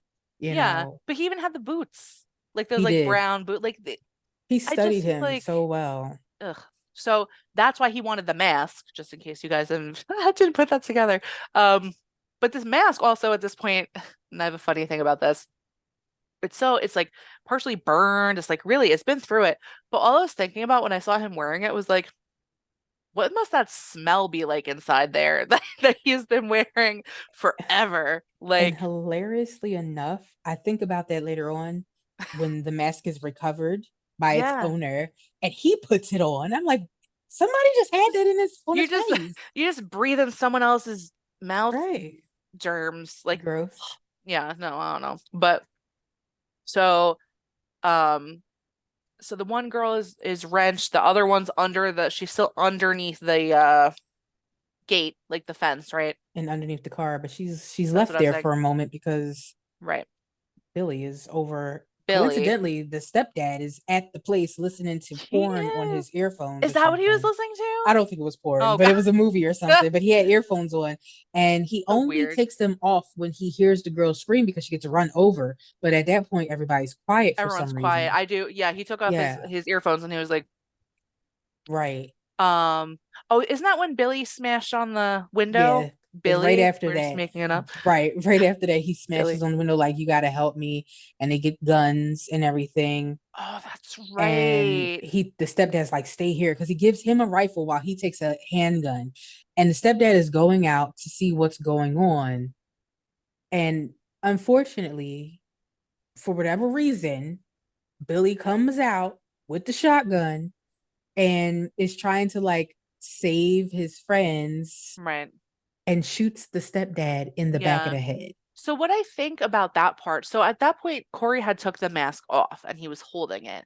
So the stepdad could see that it was Corey. And the stepdad had been down. He was checking on the girl under the fence.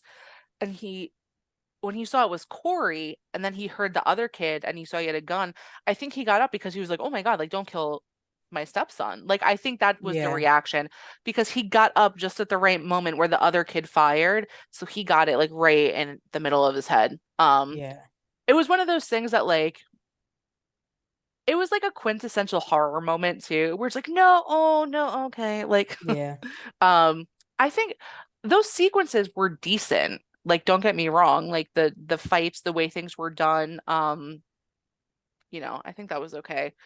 But oh yeah, the last one. So after that, he goes over Billy, runs over to the girl under the fence. They never even gave her a name in particular, so I she had a apologize. name. She had a name. They all had names, but the one girl who got wrenched, they never said her name. But Okay, that girl that was under the car, with the big hair, but the yes, big she blonde had a hair. name. She had a name Did because she? she was always, and I feel bad for her because she was the one out of the group that definitely did not want to do anything bad. Right. She was always the hesitant one. She was the one who was trying to make sure that Corey was okay when he was getting beat up. Yeah, She never wanted to do it, but she just kind of went along because she wanted to be a part of the group. The other right. three were horrible, but She she did. wasn't. And she didn't really deserve what happened to her. And I No. think it was just unfortunate that she was with the wrong group. Yeah, And no, I think so too. you know, because she was the Um, only one that I felt like was a real band person. yeah, no, I agree with you. So he goes to check on her, the person whose name I Margot. can't. Okay, Margot, I wrote her Margot. name down. Oh, Margot. okay. Good job. Good for that, because I definitely didn't. I'm just calling people whatever I want or nothing. Apparently, that's what I'm doing today. So he's checking on her and he's like, "Where's the one you said that they didn't name? Where is she?" And she's like, "She's dead or whatever." And then she looks at him because she sees Corey is coming back and she was like, "You're dead too." I love that line. Yeah, so Corey like knocks him out or whatever. And then this was cool. I did enjoy this. He like blowtorched his head. It was very intense. And they didn't show it um super graphically, they did show it a little bit out of focus, which Yeah. I thought was cool because that would have been really gross to see like full on, honestly. But the way they did it, because you could still see it, and then he wound up, I think, just like smashing her in the head or something while he He was stomped on leaving. her head with a boot, Yes. which Oh, she didn't deserve that. He could have just left her underneath the gate. right. Honestly, I wish that he would have, because I feel like that would have shown he still had some humanity, but this shows that he had none. There Right. was no humanity left in him. No, he definitely didn't have any left. So Corey then decides after that he's gonna go home. He's gonna visit his mother. And he basically gets in, he sneaks in kind of the typical Michael Myers way, quiet, opens the door, sneaks around, and he comes up behind his mother and he just takes her out. Which What did she he? deserved, because She did. I wasn't mad about that. she kissed him in the mouth earlier, Yes. and that was like, Oh, she smacked him, and because she was upset that he was hanging out with Allison, she smacks him and then she uh, kisses him in the mouth, and she's so upset about it. And at that moment, I was like, she must die, because yeah. clearly she's But gross. how unhinged, though, for anyone, think about any relationship. It's way grosser because it's his mom. But any relationship where someone comes up to you and they're mad at you and they smack you and then they go "Mwah," right on the mouth and then they just walk, they say, oh my God, and walk away. You need help. It's You yeah, need help. it's That's, definitely sick. and it's not good. So, then after that, he goes to the radio station. Um, I thought it was kind of interesting how they did this because so at the radio station, I don't know if it was the guy's girlfriend or like helper or I think it something. was the receptionist, I Yeah, guess, yeah, the but receptionist.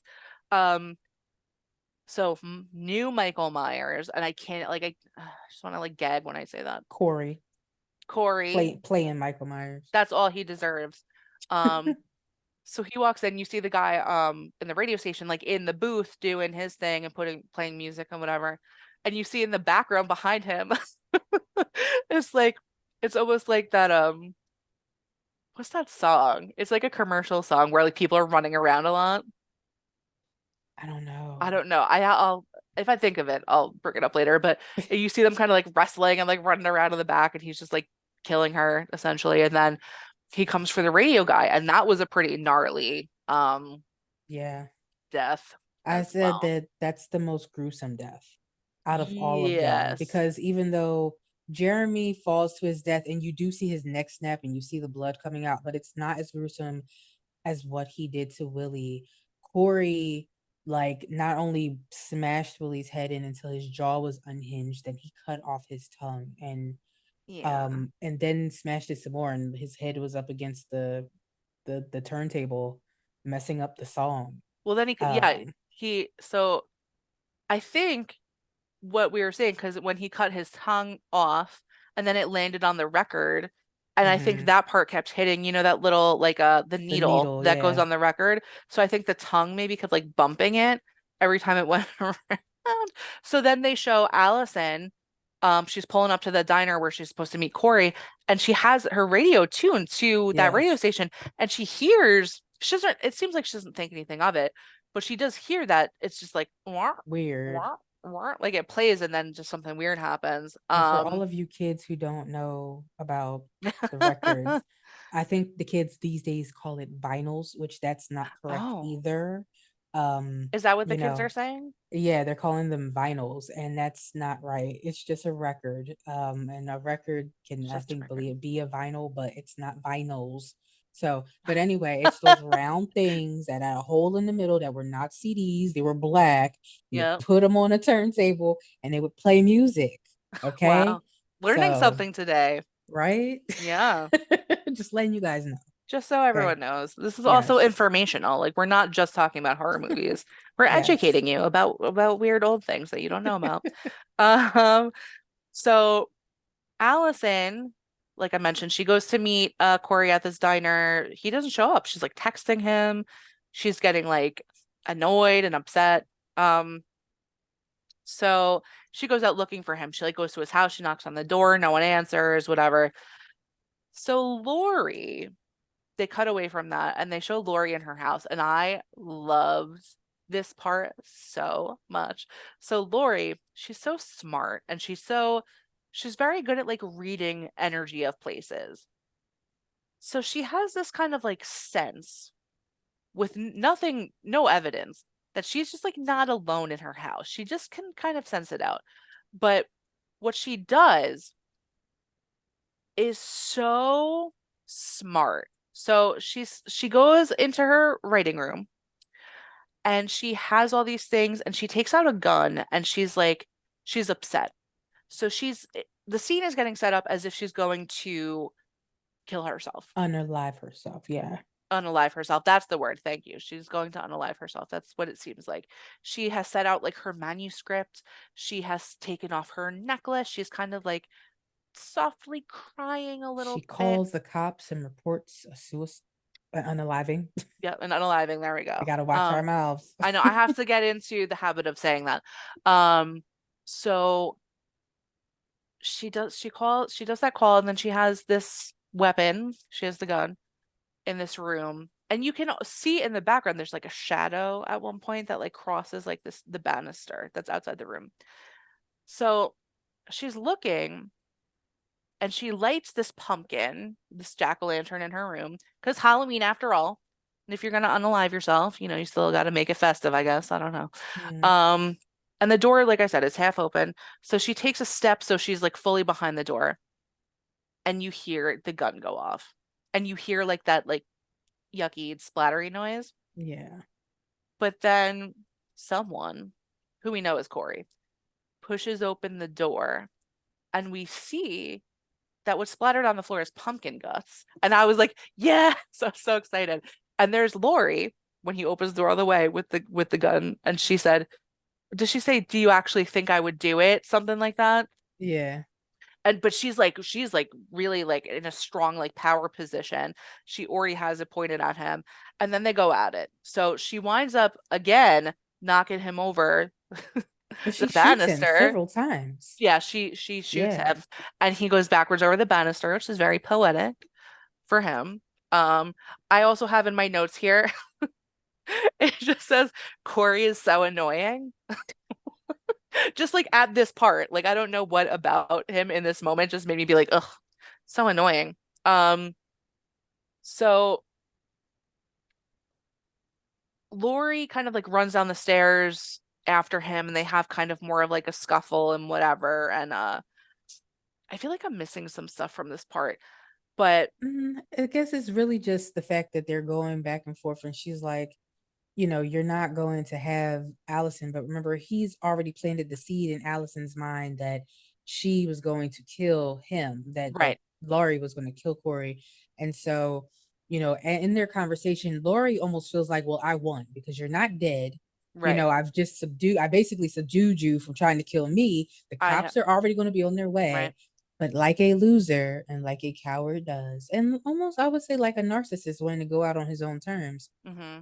he stabs himself in the neck. After repeating that Um, line from before, where he was like I right. said, if I can't have her. But what had happened right before that is that he picked that moment because he heard the muffler that he never Yes, fixed, by the way, that's because true. he's a degenerate, on Allison's car pulling back up to the house and he hears it. And that's when he's like, almost starts like laughing. And Lori's like, Right. what are you like, what's funny right Because now? she Because doesn't catch that, no, and she you also know? thinks that like she probably does notice that Allison's there too, but I'm sure she's thinking she's going to get to show Allison and prove this is not a good person. This is not a person you should be with. And then he's like, and she's like, what? And then he just sticks himself in the neck. And then Allison bursts in the door like right after that. And she is freaking out. Yeah, because Laurie has now pulled the knife like She pulled out it and out. she's holding it in her hand when Allison bursts through the door, and it looks Terrible suspicious. timing. Terrible And timing. so, yeah, it's the worst look. And Allison is already like, what did you do? What Right, did you because do? she's already suspicious and thinks all of this. But also she did that thing that they do where she's like holding it, and then when someone sees them, they're like, Dropping it. Yeah, she's like, which is like not, yeah. Ah. So that's not great. And look, but Lori at the same time, she's devastated, right? She's so upset because she didn't want that to die. She didn't want to be like the cause. She didn't want Allison to be upset with her. There's so much. yeah. Um, that she's so upset about. So Allison freaks out and leaves. Right? She was like, "That's it. Just I'm leaving everything. This is horrible, whatever." So Lori again, she kind of like goes into it's kind of like maybe like her living room or something. She kind of slides down the wall and she has her gun again and she's like checking it because she emptied all the bullets when she was talking to Corey, showing like, "I'm not going to kill you." She like emptied it Right. out. So she's checking it again because at this point, maybe she was really considering going through with what she had shown a minute Right. prior that she was like, "Oh my gosh, everything's so messed up." So there's nothing in there. But in that moment, when she's sitting, she notices that her back door is open and she just knows, she's just like, "Oh God." Like this Yep. night could not get any worse, but it's going to get worse. So, um, we have finally, this is like the last like 30 minutes of the movie, something like that. I didn't catalog, I didn't write the time for this one, but finally Michael Myers is back in play. He actually comes in the door, and the first thing he does, which I appreciate, because he's already lurking around the house, he takes Corey out. He finishes him off. Which he should have, because he needed his mask back. Yeah. He's like, someone has something that doesn't belong to them. So he takes his mask back, which also, did he walk through the whole town with no mask? Did he? Yeah, yeah, because here's the thing. Who knows what he looks like? Mm, So he could go anywhere without that mask, which might be how he gets from place to place because he doesn't have the mask on and no one knows what he looks like. I was just So thinking, oh, I was just thinking about how his face, because they never show his is whole face, but it's just like bumpy. It almost looks like it's burned, well, kind yeah, of. it is burned from the last movie. Right. Well, that makes But sense. yeah, Um, but like part of it, so his skin's like bubbly, and then he's like old and he has like a weird, like whiskery, like beard. But like imagine like that's scary too. Like if I saw it that man is. walking down the street, I'd be like, oh Right, but I no. wouldn't think he was Michael Myers. No, I would think that there Right. was something wrong with him though. Exactly. And I would leave him alone. And so I would that allows definitely, him to get from one place to another. especially if you saw him climbing out of a sewer, I'd be like, no, thank you. Right. Yeah. No, you could stay over there. Imagine how he smells. Yeah. Well, that's probably why he doesn't mind the mask smell, because he probably smells really bad too. Um, so um he finishes off Corey and I wrote, but I don't think that anyone minds. No, no one cared. Nobody minds. Nobody So cared. they jump back to Allison at this point, and she's driving through town. She actually stops and she gets out of her car because she sees the radio tower is on fire, and she knows that that was like Corey's spot. So she's like, okay, That's the bad what's signal. yeah, what's happening now? So while she's having this realization, Michael and Lori are having a fantastic fight in the kitchen. It was Well, really, we it was, oh, did I miss something? yeah, because the one thing while she's at that tower, Frank calls her and is Yes, like, "Hey, Frank. what's going on with Lori? Because we got a call about unaliving." And I Yes, think that's the moment where Allison's like, "Oh shoot, there's actually something wrong," which something is is wrong. great because that sets something else in motion for her at least. Right. You Well, know? yeah, between that and the tower, she's like, okay, something is terribly wrong. Yes, Um, so yeah, so like I said, that part is very important. And then while she's having this realization, the two of them are going ham in the kitchen, and it's very much a classic Halloween, like good versus evil. Like it's what you expect in the best way when you go see this kind of movie, in my opinion. I was very pleased with this part. Um, so I did have a moment, another moment where I was like, ugh, because Lori, in another movie, she had gotten Michael with a knitting needle like in the head. He got her back this time. And I don't know if it looked yeah, like he kind of stuck it in her ear. Like I wasn't sure ear, if it, ugh. I really, I was like, "Eek," I was screaming yeah, in my house. That was gnarly. But so they do all this back and forth, and he seems like he's at full strength again, like you were saying before, when he got the what do you call it? The Highlander thing? the quickening. Yes, when he was like, oh, when he ultimate warriored up. And Yes, they do well though, but Lori just is like bringing it. She's really fighting. She's a survivor. She's the final girl. You know what yes, I mean? So she is yeah. fighting for everything. So And she I finally, think yeah, no, I no. was gonna say I think that the only person that could ever have gone toe to toe with Michael would be Laurie. She is the most I think the most cunning and the most smart and the strongest person Yeah. to go up against him outside. Well, with next being Allison. And the only reason why I say Allison is because Allison is related and she also has that strength in her and she's a psychopath. We already know this. She's a psychopath in wait. She's laying in wait. So Would she go toe to toe with him, or would she be like, "You're kind of cute. I don't know. Do you want to go back to your sewer?" Like, hmm. I feel like she could go either way, yeah, that's true. you know? I don't know. But yeah, I see what you're saying, but I don't know if she would use her powers for good or evil because Yeah, I wouldn't know. she's a little misguided, we'll say. That's a nice way of saying that.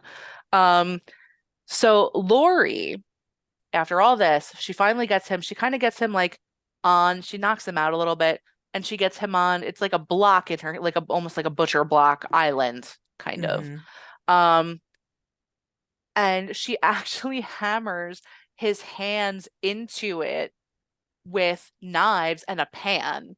Like she's just like going nuts. So he Yeah. can't move. Um, and then she actually topples the fridge like on his legs, I guess it seemed. Hmm. So he was just kind of stuck like that. Ugh. So while yeah, the hands was Yeah. Yeah. yeah. Um, so while she's doing that, then she takes his mask off again. Like he's just losing his mask all over. But I wasn't mad when she did it. I wasn't No. mad when she did it. Um, and she's like talking to him too. She's like, I have tried to contain you.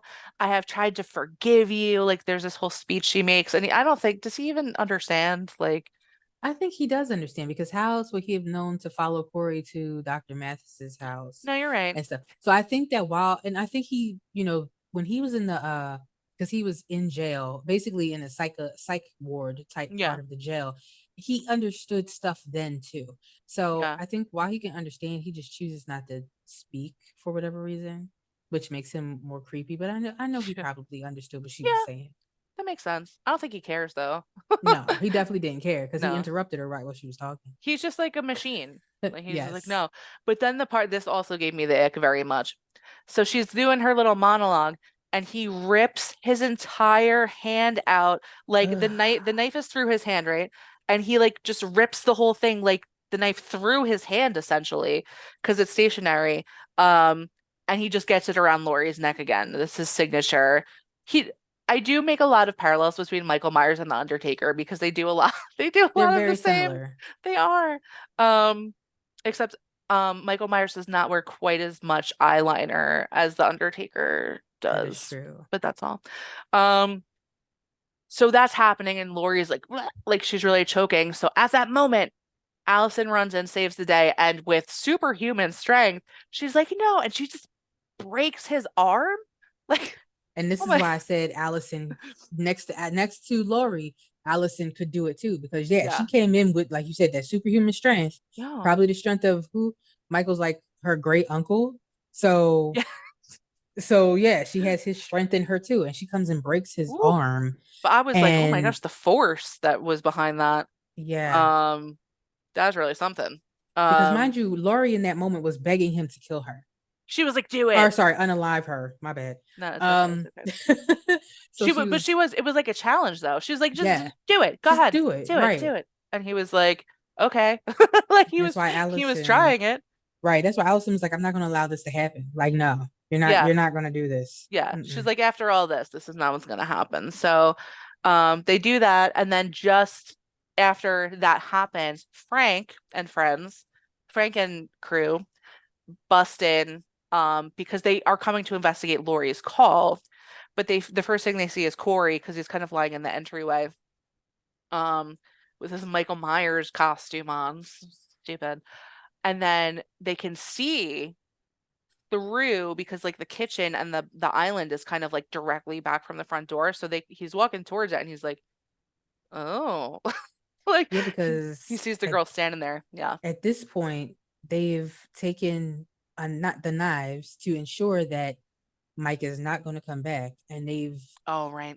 cut him on his arms. I'm not gonna say, because this is the part that gives me the most. Like I Yeah. can take a lot of stuff, you know, But the knife stuff, it for whatever reason with this, it bothers me just in the Yeah, placement. So they make sure that he is drained. yeah. And like there's no way he's gonna be coming back.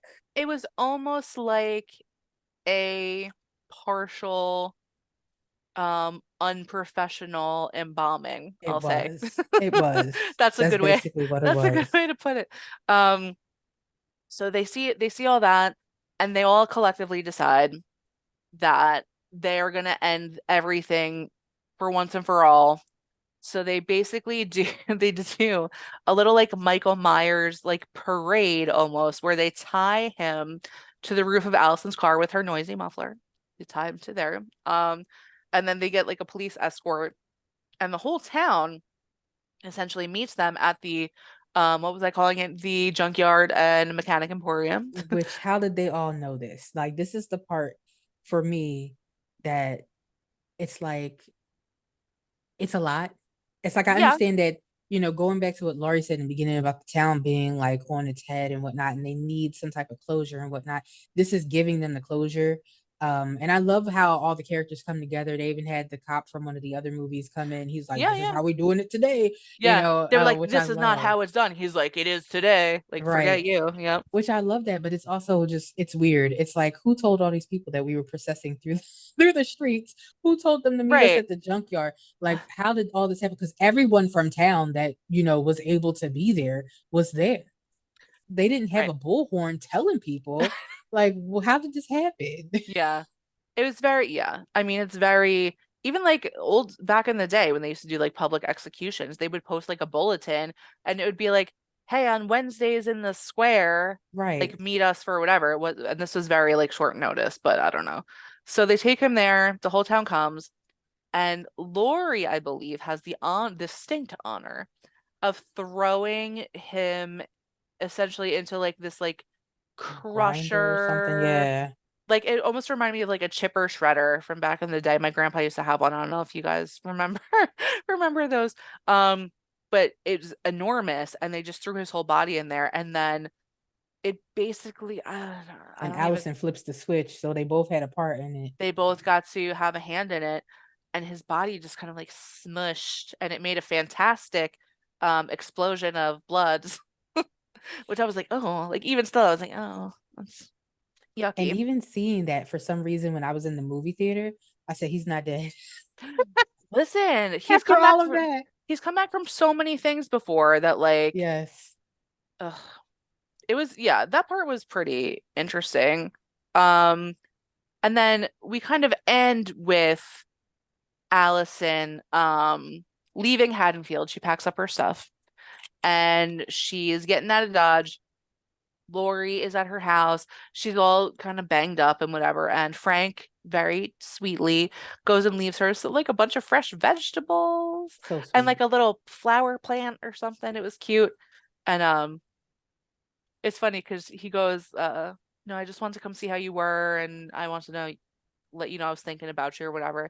And she just goes like, tell me about the cherry blossoms again or They're whatever. so cute. Yeah. And then it kind of wraps up from there. And she finished her book because she was finishing her book in that moment when he came to the door. So that was She a finished her book, and one of nice the little nod. things she says last is evil doesn't die, it changes Changes shape. shape, which is interesting because it's like, what do you do? What are you setting up essentially? So the first time I watched this movie, I thought that they were setting it up for Allison to be the next killer Right, because when she's leaving Haddonfield, there's a look in her eyes that is kind of weird. It's not the same look, that crazed look that we've seen in Michael and we saw in Corey, but it's definitely a darkness that's there. Almost like she's free to be who she wants to be, right, but who she wants to be may not be that good person because again, evil doesn't go away, it changes shape and now we have a whole different shape. You right. know what I'm saying? So It did seem like they were building it up to something, but when I rewatched it this time, because I remember us talking about that before, and I was like, oh, that's interesting. I could see that. But when I watched it this time, I was like, I don't know. I It didn't gave get me the a same vibe different. this time. No, it didn't, but it was still an interesting phrase to leave it on because it does seem like they're trying to leave it open, but then it's like would they bring him back somehow again, or would they make it someone else again? Yeah, I think that this was a movie studio ploy to, if we ever want to bring this movie back, if we ever want to make another prequel, if we ever want to make a, Halloween Ends 2.0, anything like that, or if we want to make a brand new series starring now the granddaughter or grand great, Yeah, niece or whatever it is. I think they left it open for that, but at the same time gave you the closure of this is the end of this yeah, story. yeah. So my thing was like, if they make it about someone else, like there's a new Michael Myers, I'm not interested in that in any No, way, shape, or form at all. At all. Like ever. I'm not, I don't no. want that. I think Um, it's just like for people who've seen Saw went so far that the person who was the quote unquote jigsaw killer was no longer the jigsaw killer, and there were multiple people who were playing the jigsaw killer, and it lost all its meaning. By the time you right, get to like one of the last movies that came out, which was Spiral, it's horrible, horrible, honestly. right. So yeah, if you try to make the Michael Myers character someone different and try to give them the same vibe, it's not gonna work. Yeah. So that's basically the end of the movie. So when we both I can say words. When we both rewatched this yesterday, I started a little before you. And as soon as I was done, I texted you, I'm so excited to never watch this movie again. I Yeah. I also I think I told you all I saw this with my sister initially, and I messaged her after as well, and I said, just in case you were wondering, it doesn't get better the second time. No. Just in case. So I think that I think we should try our rating system. We're gonna do a little rating system. We're gonna try it out. We're gonna suss it out and see what we want to stick to. I think the last thing we talked about was bloody axes. Yes. All right. So on a Yes. scale of 1 to 10 bloody Bloody axes, X's. what are you gonna rate this movie for you personally? Well, 10 being the because best, of course, just for everyone listening. because I felt like this movie was 80% teen romance, 10% gore, and 5% unnecessary stuff, and 5% actual Michael Myers. Um, I'm going to give this movie two bloody axes. And that is because Laurie was great. I think Laurie and Frank were the best parts of this movie. Again, I would watch them. But I feel like there were so many errors in this movie, so many unnecessary things. I hated the love story between Corey and Allison. Didn't want to see it. I Yeah. hated Corey's whole storyline outside of him killing Jeremy in the beginning. Um, it was a lot of stuff that I just felt like just did not fit. Yeah. And so yeah, I can't even give it more than two. It's just two, one for Laurie, one for Frank, and that's it.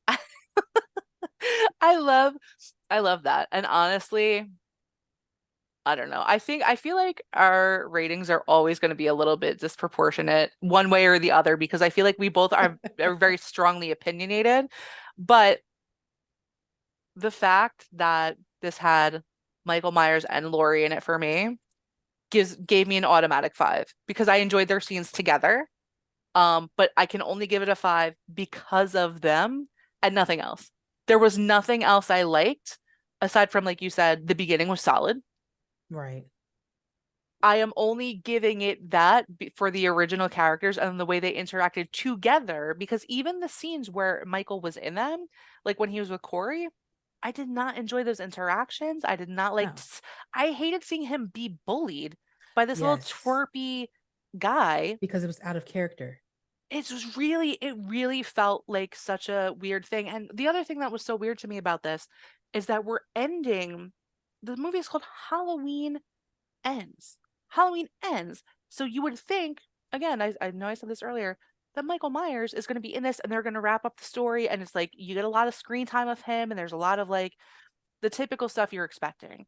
Instead of this weird side quest with this person that we've never heard of and we don't care about.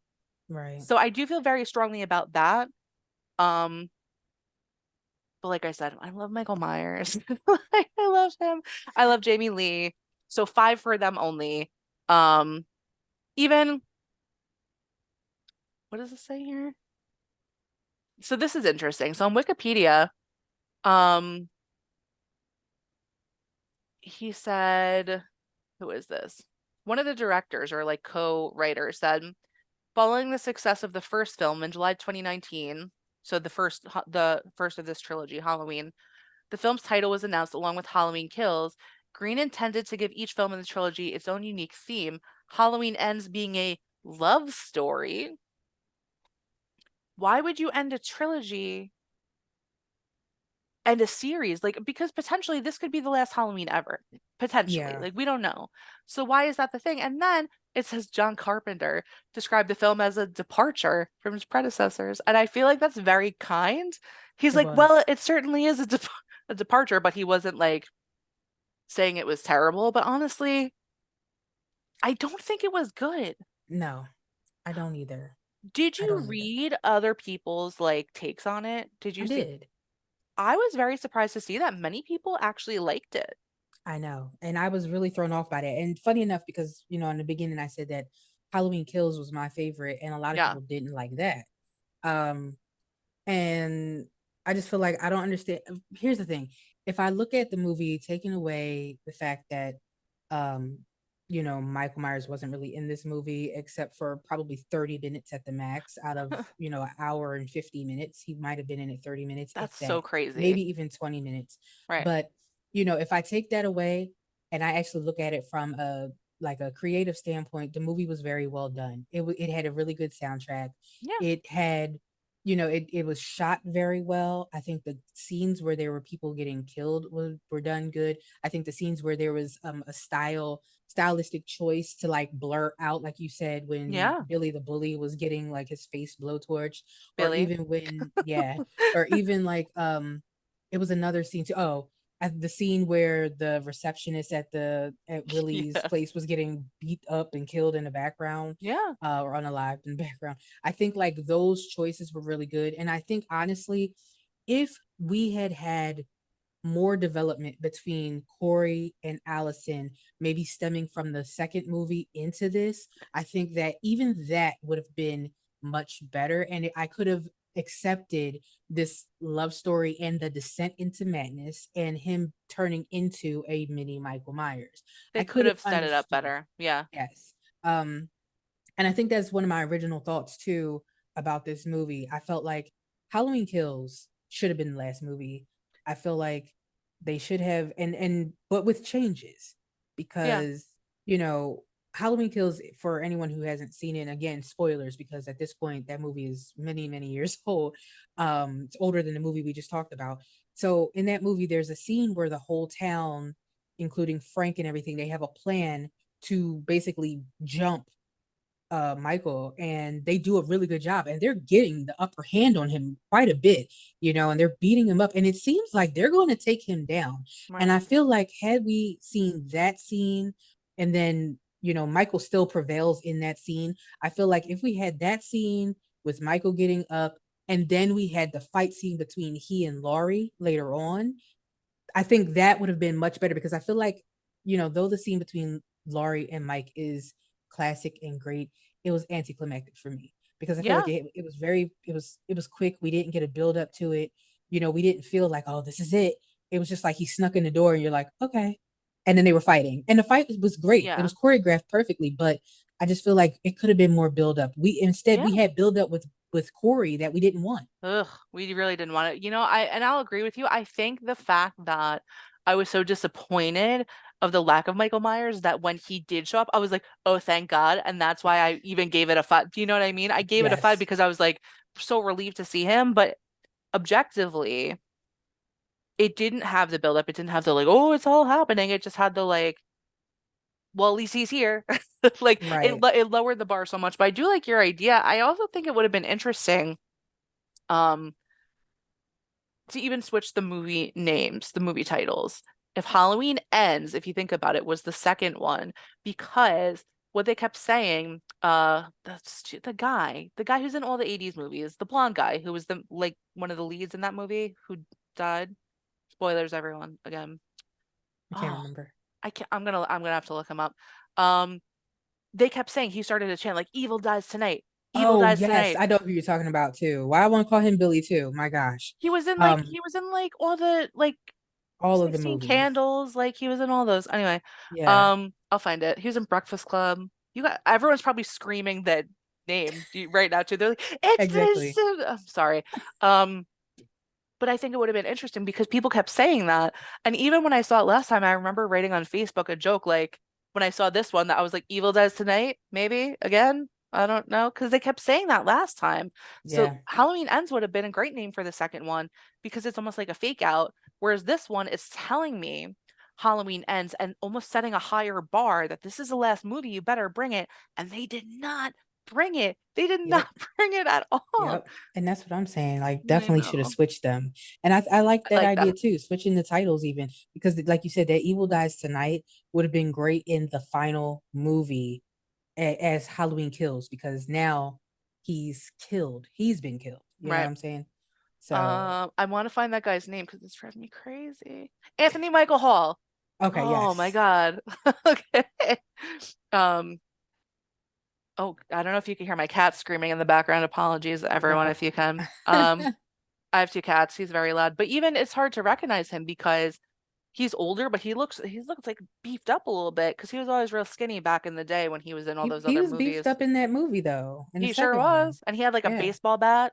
Yeah. It was like pumped up. He's like, evil He dies tonight. And then he he died. really So, he really reminded me. I feel like it was a real good parallel between that and Friday 13th with that Tommy, who's actually named Tommy. yes, yes, yes. It was a really good parallel with the bat and everything. Yeah, yeah. So all in all, I found it disappointing. I know I don't know. I was really surprised, especially after we spoke about it, how many people were like, "No, I thought it was good. I thought it was fun." And I was like, Right, but it "What? wasn't. No." So this might be unpopular. We might be unpopular in this. I don't know. I'm That's prepared. true. I'm ready for it. You want to fight us about it in the comments? Bring it. Bring it. I'm sure people are going to have so many different opinions because, like you said, it was so polarizing online. Like, I rarely saw my opinion anywhere represented. after it came Yeah, out. no, Yeah. I didn't see it either. Even people like I follow who have been doing reviews, for a while. Like I was surprised. Like people I usually agree with. I was like, really? Okay. All right then. Um, do tell us what you think though. Very curious to know your guys' opinions. We have everything set up. So this is going on YouTube, it's going on Spotify, it's probably going to be on Apple, iHeartRadio, Amazon Music, et cetera, et cetera. We gotta give it a little time. But in the meantime, well, that's in the works. You can find us on Instagram, Facebook. I already said YouTube. And the handle is simply the Horror Ghouls, nice and easy. No Yes. numbers, no spaces, no nothing. Um, let us know what you think, your opinions. Also, if you have any movies you definitely want to hear us talk about, we got a whole list going, but happy to hear from you all Yes. what you want. Please give us Um, suggestions. we love suggestions. Um, and that's pretty much it. Do you have any final thoughts? Anything you want to share before we go? I'm happy to never watch this movie again. That's all. That's all I'll say. Okay. Yeah. No, I think we share that thought very much. So I guess I'll just say thanks for listening. We appreciate you. We hope to hear more from you in the future, but it's really backwards. I hope that you hope to Yes. hear more from us, right? Yes. And make sure you like this, follow us, Yeah, like, subscribe. give us a follow, rate, review, subscribe. Those are the things that enables our reach, that enables us to do more of this. We are aiming to do one every month. Um, as time goes by, maybe that increases, but that all depends on you. So wherever you're listening, rate, review, subscribe. We appreciate you. I don't want to steal this from you because you said stay spooky, so we're gonna say that. Stay spooky at the Stay end. spooky, Stay everybody. spooky. And thanks for listening. Yes. You guys have a great day or a great Bye. night. Bye.